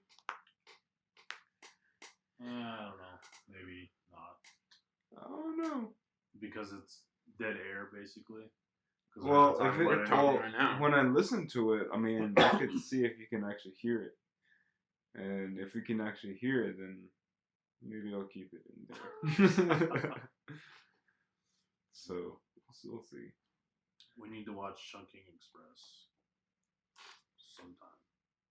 Need to watch this one before Friday. Yeah, for sure. The Art of Self-Defense. Have you seen that one? No, that's the one with Eisenberg? Yeah. I haven't seen that one. Actually, let's watch this tomorrow after my run. Tomorrow afternoon. Yeah. Tomorrow afternoon. That one is a crazy movie. Yeah. How You guys long like was it? it anyway? I gotta check that out. Room 237, The Shining. I seen that one on Netflix. No, It's- Hulu. Okay. I saw Room 237 on YouTube. well, I think it was YouTube. It was either YouTube or I actually looked it up and found it on some website. So I'm gonna do the same. Read these out loud. This is Zero Gravity Toilet Rules. And this is from 2001: A Space Odyssey. Don't move it around so much. Zero gravity toilet. Passengers are advised to read instructions before use. The toilet is of the standard zero gravity type, depending on requirements. System A and/or System B can be used, detail of which are clearly marked in the toilet compartment. When operating System A, depress lever and a plastic Dalcron. Like that needs a real R. You think Eliminator will be dispensed through the slot immediately underneath. Eliminator. when you, I feel like I'm just getting trolled, man. You want me to read all this shit? This is like fucking like a goddamn whole page. It's an entire podcast. I think You have fastened. Do you think That he's a Kubrick made those up, or do you think Arthur C. Clarke got it? Someone in set design did it. Designed it? Yeah. But who made up all the rules though? That's what I'm saying. It's someone in set design. Art department. Oh. Art department does so much in building the world. that it kind of goes back to like the director is kind of a brand, but I think it's not entirely. I think the director is just a big name on the cover. You know, well, I mean, a movie is like so multifaceted. Well, a film, especially like 2001: Space Odyssey, it's a big film with a big world, and then Big universe. And in order to get everything done, all the sets have to be built, everything has to be this and that. You need to delegate it to other people. Mm-hmm. And so one of those departments that gets delegated, a lot of stuff, especially with set design, is the art department. The art department, they make the vision a reality, the sketch, the concept art. They make that a real thing that a camera can move around and an actor can play on. They can conceptualize it. Yeah. So that was, I don't know if Kubrick could have had a hand in that. I mean, but because this is so. But it's probably the art department. There. Well, Kubrick was, I think it's later been established that he was kind of spectrum, autism kind of savantish, you know. Because everything in his movies, they're not really like unplanned. Oh yeah. That's why I said, like, do you think he wrote all this, the rules? I think he did. You think he did? I think he did. I think you did in reference to other things. Maybe that were inputted maybe from the art department, but that sounds like it has the instructions of somebody like Kubrick. Yeah. Where like I think an art department. Well, that's the thing. He chose his art department. Okay. He chose the heads of the departments, and he gives full confidence to the heads of the departments to fill their ranks. But being Kubrick, I think he actually no wrote matter. this, though. He could have, but Yeah, well, I mean, I think My overall money's on he art probably department. finalized whatever that is. Yeah. There's nothing. I think he just said, "All right, we'll go with it." Now, yeah. Well, he finalized obviously, but I mean, did he So- write it? He could have. It- I mean, it'd be cool if he did. Just the fact that he was such a perfectionist that everything was in total control. But I mean, chances are, especially with most films, the art department they draft things that they draft up so many things. Like there's a chance they could have had like numerous versions of this, and Kubrick narrowed it down to this. Yeah. They gave him one. He gave feedback. Add this. Take this Wow. away. This is stupid. it could have this been 5 doesn't- rules. yeah. To the gravity. And to so, the gravity to the- He could have probably wrote 2 rules himself, and then maybe the art department did the rest, or maybe he did the whole thing himself. Yeah. I mean, we really don't know, but So- often that's how it works with the director and art department. This language is so crazy. But that was kind of like you think about like the people he chooses to do all this stuff for him to make 2001: Space Odyssey happen. The art department, the costume, the cinematography, all that they all had to kind of. He had to be in on every decision, Yeah. but he also gave enough trust in them to do their jobs. It's kind of the same way like a composer is accredited Exactly, for yeah. the music. They're by more like selection composers, of yeah. each of the component musicians. They are Which I think composers. is going to be a movie soon. Composer gets together the best crew he can put together, kind of like Seven Samurai, but as an orchestra. Well, there's a show. It was what the hell was it called? It was one of Amazon Prime's launch shows. Something Was that Beethoven in the Park, I think. And it was kind of like that. It was just kind of this crazy, kind of artsy composer gets drafted to kind of build and maintain this like symphony at some prestigious place. Yeah. And it's kind of him trying to keep the whole kind of orchestra together. They all have all their chords. It's comedy. I could see that happening in a major film, but more serious. So, like maybe some guys are drunks, maybe some guys are just got out of prison, something like that would happen. Like Bradley Cooper did that in Burnt. Yeah. Which made the movie like more interesting. Yeah. Because he even referenced Seven Samurai. It's like he had to get all these cooks together that he thought were the best, but they were kind of more outsiders to that world, culinary world. But Bert, like, yeah. most of them didn't like him, and it was pretty. Did they have Michael Douglas's or the chick from Mummy, Catherine Zeta-Jones? No, that's a different one, I think. That's what the heck, Aaron Eckhart. Yeah. No reservations. No reservations. It's kind of weird we know that. That's Moving terrible on. that I know that. I haven't seen it. The only movie I can think of where a composer was kind of a good focus point for a movie was Amadeus. You remember that? That Amadeus, won an yeah, Oscar. Amadeus. With Tom, what's his name? I just remember Abraham. Yeah. It's in there. It's in the shelf. But yeah, Do you know what I'm Amadeus is talking pretty about? fucking Yeah, great. the main character. Yeah. Well, it was a supporting actor that won. Pockface, right? I think that wasn't the guy that did Stand and Deliver. No, it was F. Murray Abraham. Yeah. Is it Pockface? You talking about Edward James Olmos? No, he's talking about the way F. Murray Abraham's face looks. Like Yeah. his cheeks. Well, I and mean, stuff. he's getting confused with Edward James Olmos. Yeah. He said Stand and Deliver. That's But- Edward James Olmos. But they have the same face. No, yeah, they have a similar face and stuff. Yeah. Okay, Would I you- do get those actors Because confused. Edward James is also like Blade Runner and American Me. American Me. Oh yeah, he was in American Me. Okay, that guy was not in Amadeus. No, No. Okay, It was F. but Murray but Abraham, F. Murray Abraham. he won an Oscar, right? Yes. In that Yeah. movie. which he was on set of Scarface. And Okay. during the beginning of the production, he was treated like a regular actor. And then when he got when he got Amadeus, everybody knew like, oh shit, it's locked in. So he got treated differently because everyone knew he was going to win. He was going to win an Oscar for Amadeus. So he got treated differently on Scarface. Yeah. After he was. Well, that's After what he got the it does. I role. mean, that's what Oscar does. I mean, think you're making a movie about Beethoven. It's kind of like if you're one of the leads and you're a good there's actor. been a lot of movies done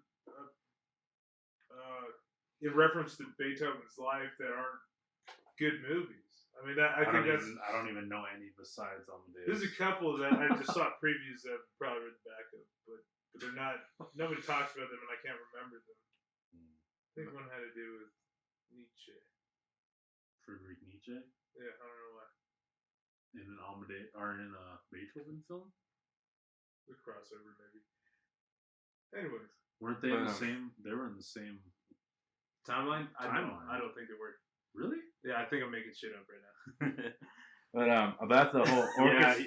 Nietzsche was late 1800s, and then Beethoven was 1700s. To go back to your conductor thread, I don't know if you guys ever seen Jobs. I think it's called Jobs. Jobs. What a great film. Danny Boyle. Have you seen that one? Michael Fassbender as as Steve Jobs. Yeah, it's I a thought great you said movie. Ashton Kutcher. But it's like, really good. No, I not the Ashton Kutcher. Yeah. No, this one's. I think you did okay, Ashton. It was good, but there's this really good scene where Fassbender's Jobs is talking to Seth Rogen's Wozniak. Yeah.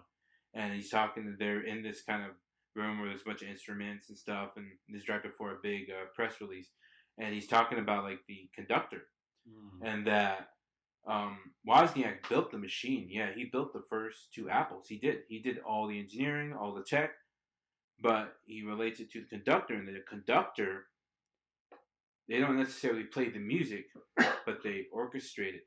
They choose who's playing what, this here, and then they also guide them in playing it. Yeah. And that's what Jobs related himself to, a conductor of people. Mm-hmm. And that's how he built Apple and, which came from the Macintosh and the Macintosh 2. Wozniak built it. His hands were on it. But it was kind of Jobs' idea, Jobs' kind of principles all mashed into these two machines. Yeah.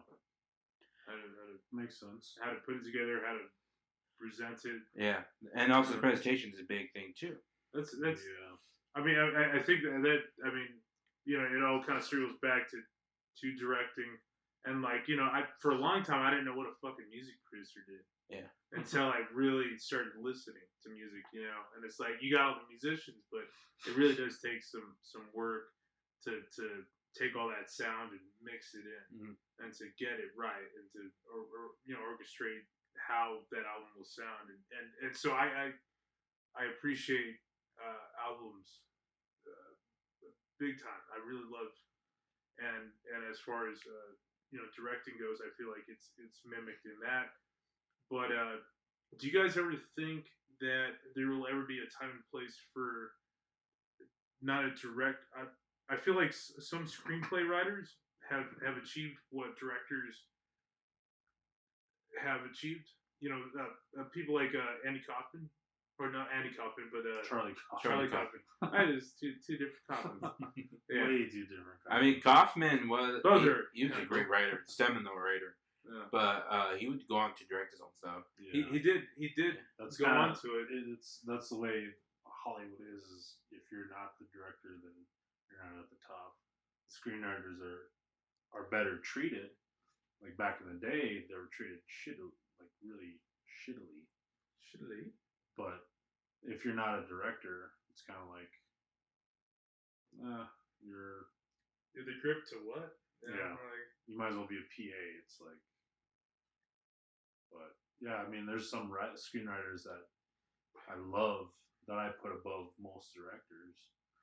Like I'll watch movies based on what they write. Like Brian Helgeland is one of my favorites. He wrote Mystic River. Really? I fucking love Mystic River. He wrote Man on Fire. He wrote LA Confidential. Haven't watched Man on Fire. You haven't watch Man on Fire? Denzel. Oh my I love god. Kicking ass.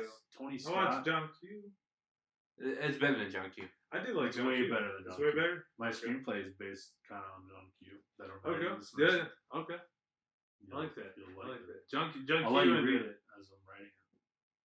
Let me dive into that. But yeah, Brian Helgeland, Shane Black, another screenwriter that I love. Sounds familiar. Wrote Lethal Weapon when he was 19. Oh, Last Boy Scout. Last Boy Scout. He wrote. I Nice fucking Guys. love Last Boy Scout. I love Last Boy It's so Scout. underrated, man. Like head or gut. You know, like that. I fucking love that. I love giving that honesty. Or So, when he gets punched in the face. I seem to have dropped my cigarette. May I have another? You touch me again, I'll kill you. Dude, Bruce Busts his Willis nose was in his so good at just being like on the verge of death Yeah. and still making it, still being a tough guy. I don't know. It's the way it's like the framework of his mouth is like he's always kind of smiling. It doesn't look like he's in pain. You know what I mean? The smart ass smile. Yeah, we're like I'd probably And on wouldn't top, look too good. what made like the cherry on top was that he hated himself. Did he? He hated himself through the whole movie. Have you seen Last Boy Scout? How long is time ago? Tony Scott, One of the brothers, right? Damon Wayans. Well, yeah, the Wayans brothers. But yeah, that's what made that character more anti-hero-ish. He hated himself, and he didn't really give a reason why either. Like he was a Secret Service guy, and like he protected the president. Jimmy Carter got shot, but he jumped in the bullet. He did and jump. and then he beat up the senator, knocked his teeth out, and then For from what there, reason? because the senator was beating this woman in this bathroom, like he tied her up naked and everything, beating her up.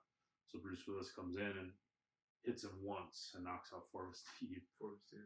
But he hated himself, and I don't know the reason why to this day, but like maybe he thought he got in his own way, versus like literally got in his own way in protecting Jimmy Carter, but then he got in his own way of punching the senator, knocking him out, causing him to get fired. And that that's why it's so intriguing. That's why it's so good, because that character hated himself. And it's But he was highly moral. Like there was never an aspect of his life where he didn't take the general motive of moral, action or whatever. Like he jumped in front of Carter. Woman's getting beaten. He beat the shit out of his boss. His best friend's fucking his wife. He had her gut, and he walked away. I think it's a reflection. I mean, there's a whole reference to being a Boy Scout that is not relatively about Boy Scouts, but it's like he's a real Boy Scout. He's real. he calls him Dudley Do-Right. Yeah, just a And then fucking. He gets his daughter has the football card of Damon Wayans, because Damon Wayans is a former quarterback, and she's like gets him to sign the card, and he writes on there, to the daughter of the last Boy Scout, because he is the last good guy. He's the last good man, even though he hates himself. And I think that's what those characters. That's why Superman isn't as appealing, because he's a good guy, but he doesn't hate himself. What do they call it? The shit. It's the hero, but the anti-hero.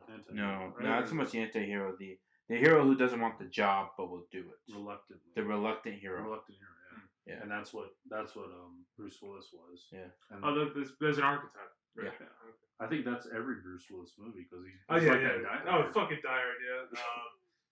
Everything, but he's kind of more thrown into it. Like he doesn't have a choice. It's his face, man. I think he just does it so well. It's like, I just wanted to buy a donut, but now I'm like fighting terrorists, but because of my fucking my heart is, I can't let this shit happen. Yeah. John McTiernan, when he made Die Hard, he had a script written, and it was so like wooden. The character was so straightforward, good guy, whatever.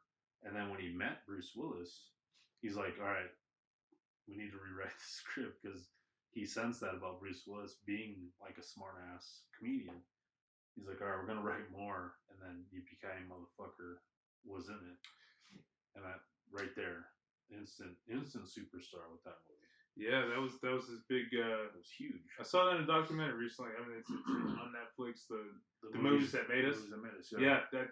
Yeah. It was Home Alone, Dirty Dancing, Die Hard, and what's there's the a other one? there's a fourth one. Ghostbusters. Ghostbusters. Yeah, absolutely fascinating. I mean, because I didn't watch the Ghostbusters one. I want to though. I've just Yeah. seen the Die Hard one. It's just as good as all of them. I mean, it's like to the point where like when they're telling the story. I mean, although you know all these movies end up becoming blockbusters or just household names. The amount of like hang-ups that are involved. I think that's why they were specifically picked. Yeah. Where were we at? Just in case we didn't record. Are we recording, Lonnie? We're at I've been on my best behavior. I was trying not to say a lot of shit. We're at an hour and a half. It's good. Keep I talking. think it's good. I'm out of beer. That's good. Sober up. No, keep it that way. Yeah, have you ever met me way. sober? Yeah. On my Yeah. sets. You're sober. No.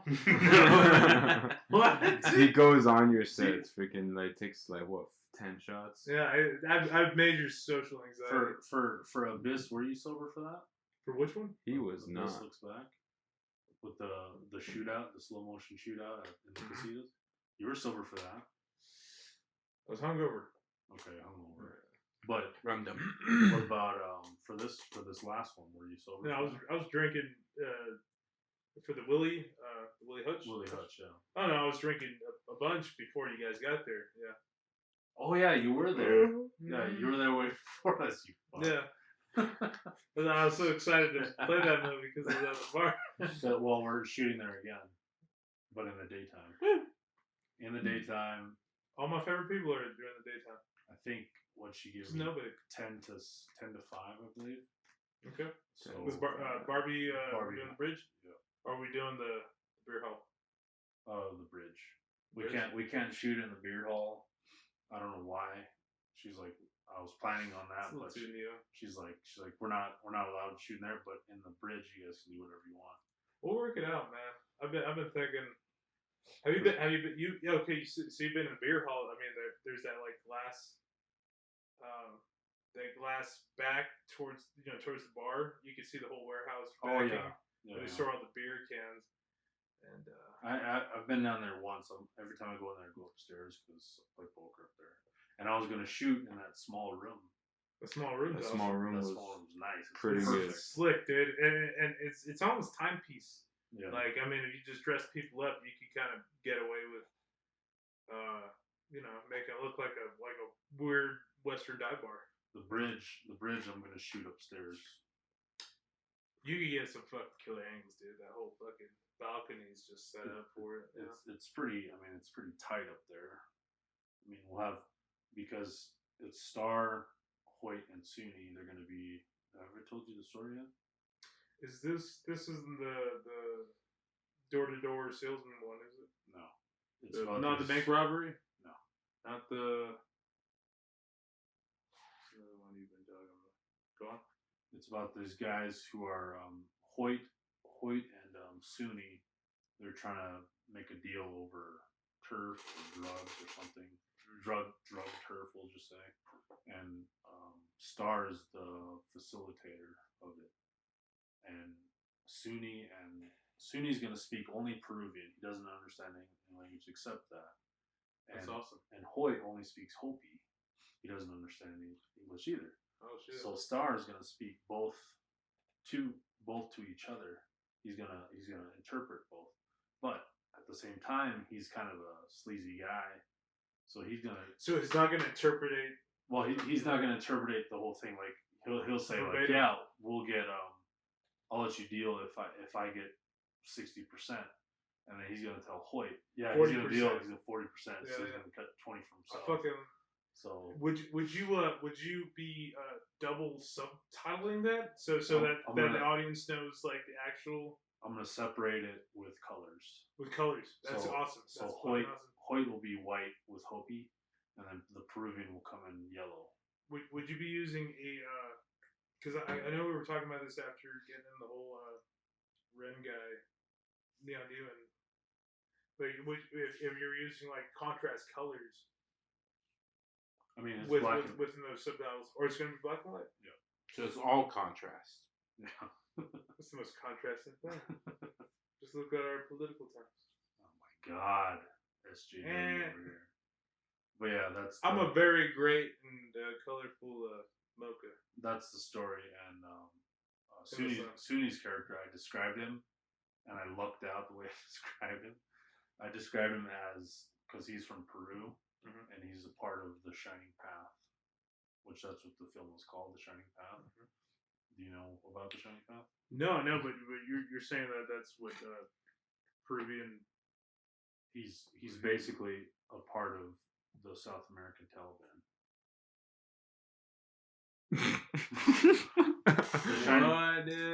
Can we edit this? The Shining Path is a terrorist group in South No America. way. And there's Dude, a that's reason. my friend though. There's a reason why cartels. Dude, I knew the way he was like kicking his, like he was doing his kung fu shit. There's a reason why Mexican cartels don't go south, and it's because Sunnis are there. Because of the Shining Path. Because of that fucking dude. I saw that guy. They're not all the way bad either, which is cool. They're not all the way bad. They take care of the people there, so they're kind of like Taliban, but they're not. They're like Batman, but with they're a bunch of Batman. on conflict with them. but yeah, that's I had the dialogue for Star and Hoyt. He's describing Suni as he's a part of the Taliban, but in South America, that's huge. So we're gonna have that March 1st. We're gonna be shooting that Sunday. Peruvian Batmans, man. Peruvian Batman. Which is probably the working title. We'll put it on the slate. The Peruvian Batman. Dude, we should have in like the opening credits a shot from Holy Mountain when what was it? Sandia Mountain. Yeah, what was the Peruvians were being do you guys remember, right? The Peruvians were being like shot at or something. Oh, the child soldiers? Yeah, with the Saturn. Were being trained. One of them was being trained to kill Peruvians. Oh yeah, that's our intro, bro. That was the woman on the redheaded, right? Yeah. Like she manufactures like weapons to children, but then old people make it. Yeah. Okay. Yeah, old people make the weapons and the that movie fucked me up, bro. I mean, not really. Like, it's just what does it mean?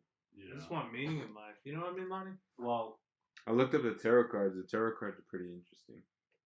Didn't you look up the meaning too? Yeah. Jesus Christ. Huh? What? Oh. But so we're all gonna go see a psychic. Yeah, I'm gonna go see a fucking psychic. Actually, I'm gonna give you guys the real deal. I'm gonna bring her in too. Bring her in. We could have somebody like that as a guest. Tarot. And they could explain everything. But us talking to them about, I don't know, relatability to them, I don't know what the hell they would have had to see the movie, so I mean, that's if we could ever find somebody. Well, I'm sure if you mentioned the Holy Mountain to them, there could be some kind of. They take me to a whole like back room. It's like shh, like the Holy Mountain. You know about the Holy Mountain. You watched that fucking movie? They'll be like, no. You'll say it. They'll be like, you know about the Holy Mountain? You'll be like, yeah, the movie. Like, there was a movie made. Oh shit! The Holy Mountain. And then like explain it verbatim in like some fucking like this was written in the walls of my grandmother's cave. You know. There are many scriptures before me. Yeah, that'd be cool. That'd be something to do though. Well, I think that's good enough time. The end of the podcast right now. Yeah, I think we covered a lot. We haven't gotten into politics yet, though. All right, politics. Here we go. Politics episode 2 Bernie coming up. Sanders. Bernie. It's a good thing I got some more. Feel the burn. Feel the burn. Did you vote for Bernie Sanders? What the hell's that now? I heard. Turn around. What is the it? Yang? Let me see the. Oh, what is it? The Kraken, bro. It's the Kraken. Yeah. Don't spill it. Yeah, it's really great because you can close it. You can loop it up, and make a necklace out of it, so you don't forget about it. Smart. Yeah, it's very. I mean, Nice. it's engineered for that purpose. Are you closing it, or you're just turning it? I was left trying and to drink it, right? but somebody told me. He told See you to how close it. the lid. He wasn't even turning it. I know. He's just going back and forth. I was remixing. Oh my god. Slam it. Get sick. No, I'm better than that. I'm better than that. No, he's not. I'm like a gentleman. I'm like 007 when he drinks. You don't see that guy stumbling? Try to attack me right now. No, he's not. Negative 007. Negative I can talk to any lady right now and just spoil her. Any lady or lady? Man, woman, child, whatever. Man. Did you say child? Just rolls. Go on the tongue. Jesus.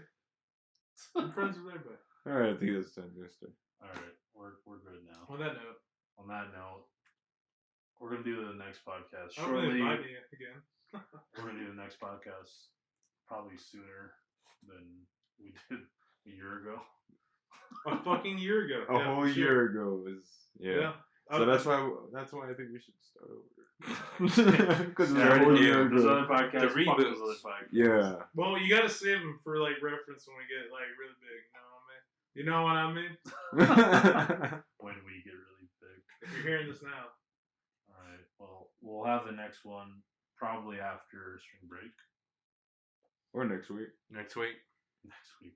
Yeah. Let's dive in all kinds of shit. I mean, if I could throw something We out should there, do this so often that we just hate each other after a while. we don't already hate each other. We're getting there.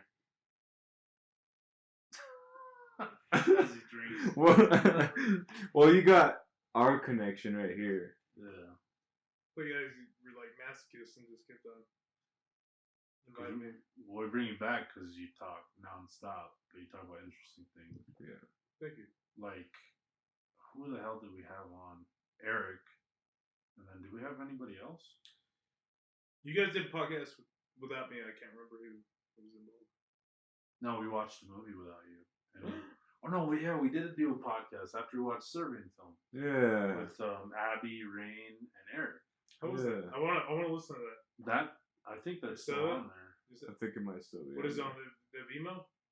No, I think you just got it on this computer. Send it. It's Dave. an audio file. It's Yeah. a wave.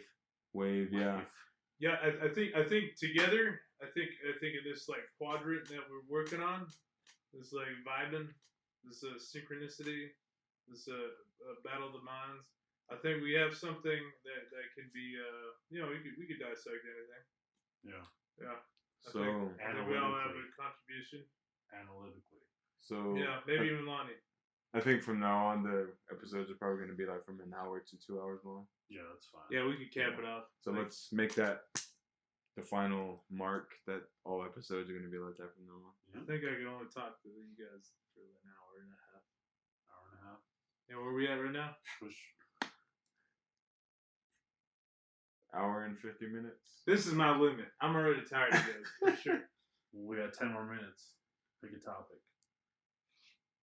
What didn't we talk about? Oh yeah, the one we were talking about before we even started. This guy cut him off. Was remaking. Dude, we need the sound effects, dude. You Was- need to get on that, dude. We're remaking. You're my young Jamie, bro. We're remaking the Highlander. Oh, Fucking Highlander. That's what we were talking about before we started. When Bryson won. Who would be? You want Bryson to be Highlander? Bryson Oh. as Highlander. So that's what we're talking about before Bryson won. Oh. Dude, I'm sorry. You I want understand. Bryson? No. Bryson as Kruger. Bryson as what's his name? Ramirez. Ramirez. Yeah, dude. What the fuck would be? Eric is McLeod. Oh my god, no. Rollo is. I don't think Kruger. that'd be great, dog. Oh, Rollo is Creed. Oh shit, dude, that'd be great, man. Because we were looking that up last night, the trivia for it, and I forget how we got on that topic, but I brought it up. we brought up Highlander. Oh, we were talking about the Mario Van Peebles Highlander, remember? I think I brought up Highlander and you brought up Mario Van Peebles. Yeah.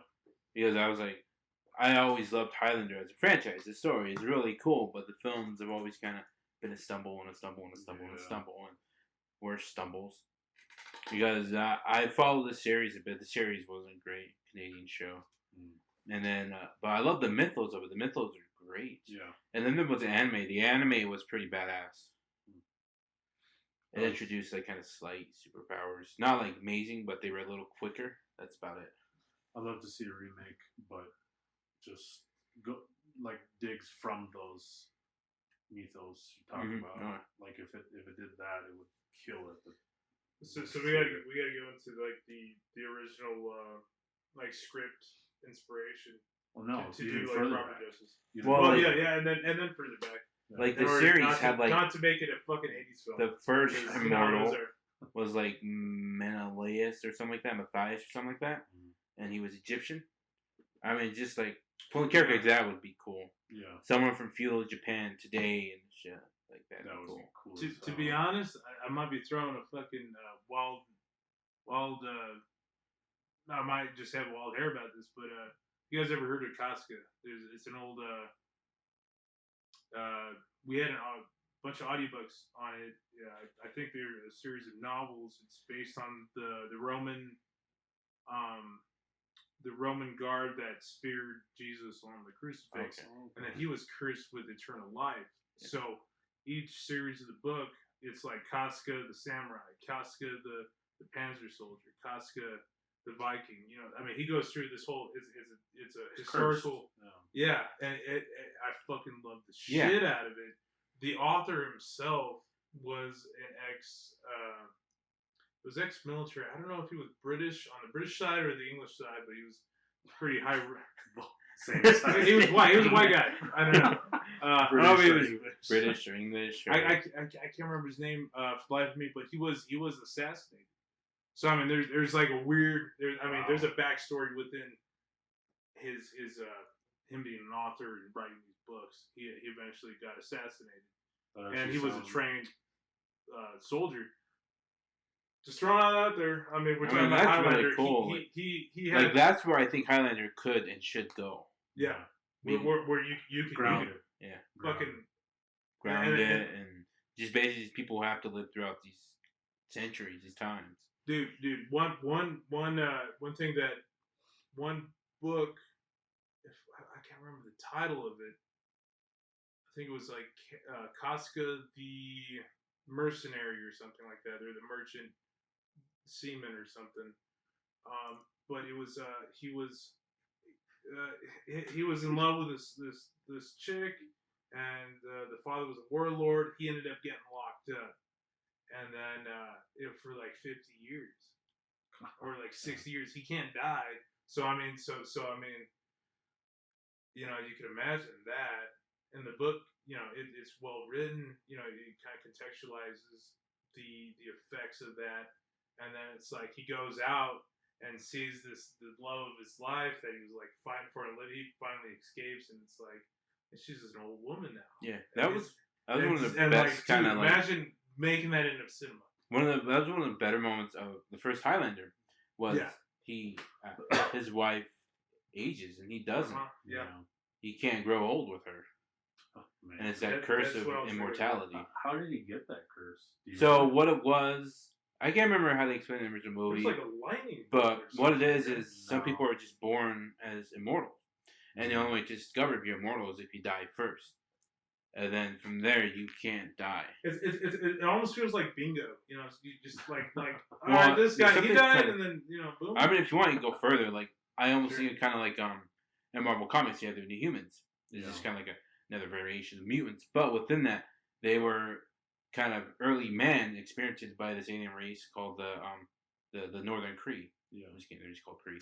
But the Kree experimented on man, and then they kind of grew superpowers, and they lived a long time, and then they would eventually dilute into other the main societies, and then like the kind of inhuman gene is spread throughout. But their gene eventually gene leads back to all the way to the original humans. Yeah, it's just like an algorithm that eventually pops up. Yeah. Wow. I feel like we're jumping on topic, and I feel like it's getting late too. You know what I mean? Where are we at now? So we could probably dive in and continue this. 2 hours? About 2 hours. That's not camp for you guys. Hour and 55 minutes. We got 5 more minutes. But yeah, I think Highlanders. If you go that route, that would be pretty fucking cool. That'd be interesting. Because my idea about these franchise films, what we were talking about last night, was having unknown directors make them because they're set franchises and they can just be bossed around. Mm-hmm. And I was like, "Fuck, I want to do it." I'll make it. Highlander would be cool. Be cool. Dude, I recommend looking at the Casca series because you might get some inspiration. Good fucking series.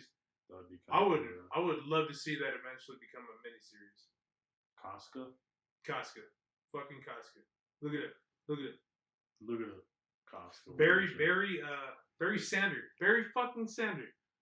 Can you go to that? Barry Sander. Barry Sanders. I was like Barry Sanders. That's the author. The running back for the Lions in 1990, the 90s. He's lived a strange life. Barry Sanders? No, Sander. Sander. No S. Barry Sanders is a running back. Yeah. Look at Casca. I mean, How do you spell Casca? I'm halfway hallucinating. I did a lot of acid in my youth. And I'm still young, so it's In your still youth. in my youth. How old are you? I'm 27. Jesus. You're still young. Yeah. So my brain's still. When I was a kid, I always thought I imagined movies. It turns out those movies were real. Like, I thought I imagined Little Monsters. How we made down. Did you the movie? Yeah. Are you talking about the movie? Yeah, Fucking Little yeah. Monsters? I thought I imagined that. And then, like... Dude, I fucking love that movie. And then the DVD comes out, and my nephew's into it, and I'm like, this is a real movie? This is a Like fucking... the same thing with because Guyver. you watched it when you were younger. It's Guyver, yeah. Because I saw it in the anime, Huh. and I'm like watching it, I'm like, I thought I made this shit up. And then I look it up, and it was a movie. I'm like, shit. To be Guyver was honest, awesome. I think Little Monsters played such a big part in... Like, look the way I dress. All right. Yeah, like... Yeah. Like You look like Fred Savage. how we Mandel. Yeah, give me yeah, a fucking some horns and some Yeah. fucking blue pants. You look like... It was such an appealing world to me, like that underground where it's like Oh. no rules, like let's play Like, the baseball bad guy scared with the your shit out of mom's me. fucking furniture or The your bad fucking. guy? The bad guy scared the shit out of me. Oh well, turning into the fucking demon. Yeah. Yeah. I got some movies. Horrifying. I got some Fucking movies horrifying. I'm gonna bring back, and we could watch them. Yeah. First Power is one of them. I don't know if you guys remember that one. Don Phillips. Oh, yeah. That Filipino. Yeah. Yeah. Cheap Diamond Phillips. He's Do you know the movie? Because No, I haven't watched that movie now. the First Power. I gotta look it up. But I think that Did you look at the there's 5 powers, Barry Sanders. and Jesus had all Casca? 5. So like the power of, I think the 5th power is like reincarnation or something. And the 4th power is Audiobook? like healing other people or something. Yeah. But I gotta look them up. They're I think it's Catholic. It's a Catholic thing. But this guy, the first power is demonic. I think demonic possession. Oh yeah. So when Lou Diamond Phillips kills the serial killer, he jumps from that body. He goes to. He doesn't jump into other people's bodies. The hell's the story? Lou Diamond Phillips sees the Who's same the guy? guy, and He's just he's a soldier still that lives forever. terrorizing In every historical Lou war. Diamond Phillips. And he does kill people at the same time, but the movie itself was traumatizing for me. Oh, yeah. I saw it when I was 7 years old Yeah. in the movie theater. But when you watch it now, it is kind of dated. But at the Yeah. same time, if you look at it through 7-year-old eyes, it's like Barry 19 Sadler. years. Like, Sadler. Sadler. Sanders.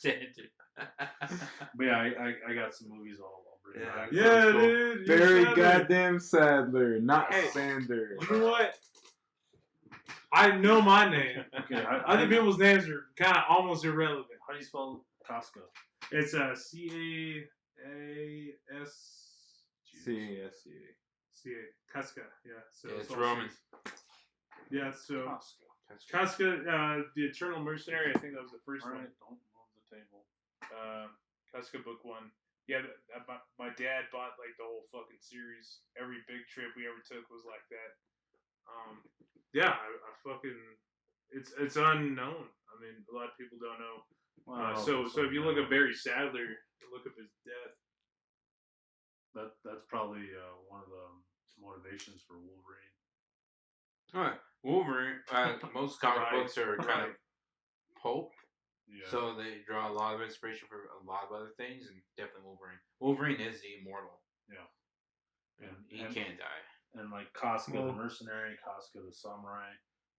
I mean, Logan was all those things, and I think that's where they got it from, was Casca. Yeah, I think the approach was like, how do you tell history in fictional history in such a linear context that everyone can kind of like process it. And what Casca does is, hey, you're like, yeah, I mean, this character is the same dude throughout, but the development of that character over time, I mean, like, when there's like a fucking centuries that are developed, and this guy's still dealing with shit, and he'll bring it up too. It's like, oh, this reminds me of the time of so and so. Yeah, you know, yeah. So and his always referencing like Jesus and like, man, I shouldn't have stabbed that dude. Jesus Christ! Christ! Jesus Christ! Why did I stab him? Jesus Christ! Why did I stab Jesus Christ! When I stabbed Jesus Christ. The Spear of Destiny, it's called. Yeah, the Spear of Destiny. Yeah. And then the blood sum too is collected in a jar. Yeah. As certain supernatural properties. Man, is that true? Is that in like museums and shit? That spear? The spear is part of it's in the museum. But they're not sure if it's a real spear because it's passed through so many hands. So they assume it is, but legend has it that the real spear is out there, and whoever has it, they kind of gain a bit of immortality. They can't be killed. So like, the movie Constantine dealt with it. Yeah. The novel for that was pretty fucking great, and there's a storyline in the comic that was pretty cool. That's something like the blood of Christ or whatever in that spear. Yeah. Kind of. Well, the Holy Grail. The Holy Grail held his blood. Okay. And that's why the Holy Grail has those properties in the Last Crusade. Yeah. Indiana Jones. That little old looking cup, which is my favorite Indiana Jones, but we'll talk about that next time. Jesus. Crystal Skull. I might be full of shit about his death. What? He's still alive. The hell are you talking Just went quiet over here for the longest time, and all of a sudden, Sadler's still alive. What's his first name? Barry. Barry Sadler. Barry, as in he blueberry. was. Huh? How do you spell it? BARRY. You sure? Yeah, I'm fucking looking at him. Like Barry Obama. Barry Sadler. Barry Barack Obama. Like Barry Sanders. Well, Sanders. I was fucking close, wasn't it? Was it fucking close? Like Bernie Sanders. I mean, there's so much to this guy. Well, he wrote the Green Beret. Barry anthem. Sadler is Bernie Sanders. What I had heard from my father, You heard it here, folks. who drank a lot, was that he was like hit by a sniper somewhere in Africa. So Jesus. I don't know. So he might be alive. Maybe. Let's get him on this podcast. Come on, Barry. Barry Get out. Sadler Get out. is our Come next on. guest next week. Shake that dust off your fucking bum. Fucking get over here. You know what I was thinking for a guest? To have a guest on? A hitman from the dark web. Yeah, I'm not scared of anybody. No, You guys have fun with that podcast. How interesting would that be? That would be interesting. We're just kidding, FBI. We're just kidding. Maybe. Kinda. So yeah, we'll talk about. Yeah, I'm gonna be on a fucking deep dive. Next podcast, I'm gonna break it down for everybody. If I'm right, wrong. A deep dive. You better do a lot of research. All right, well, you better hurry up and tell them.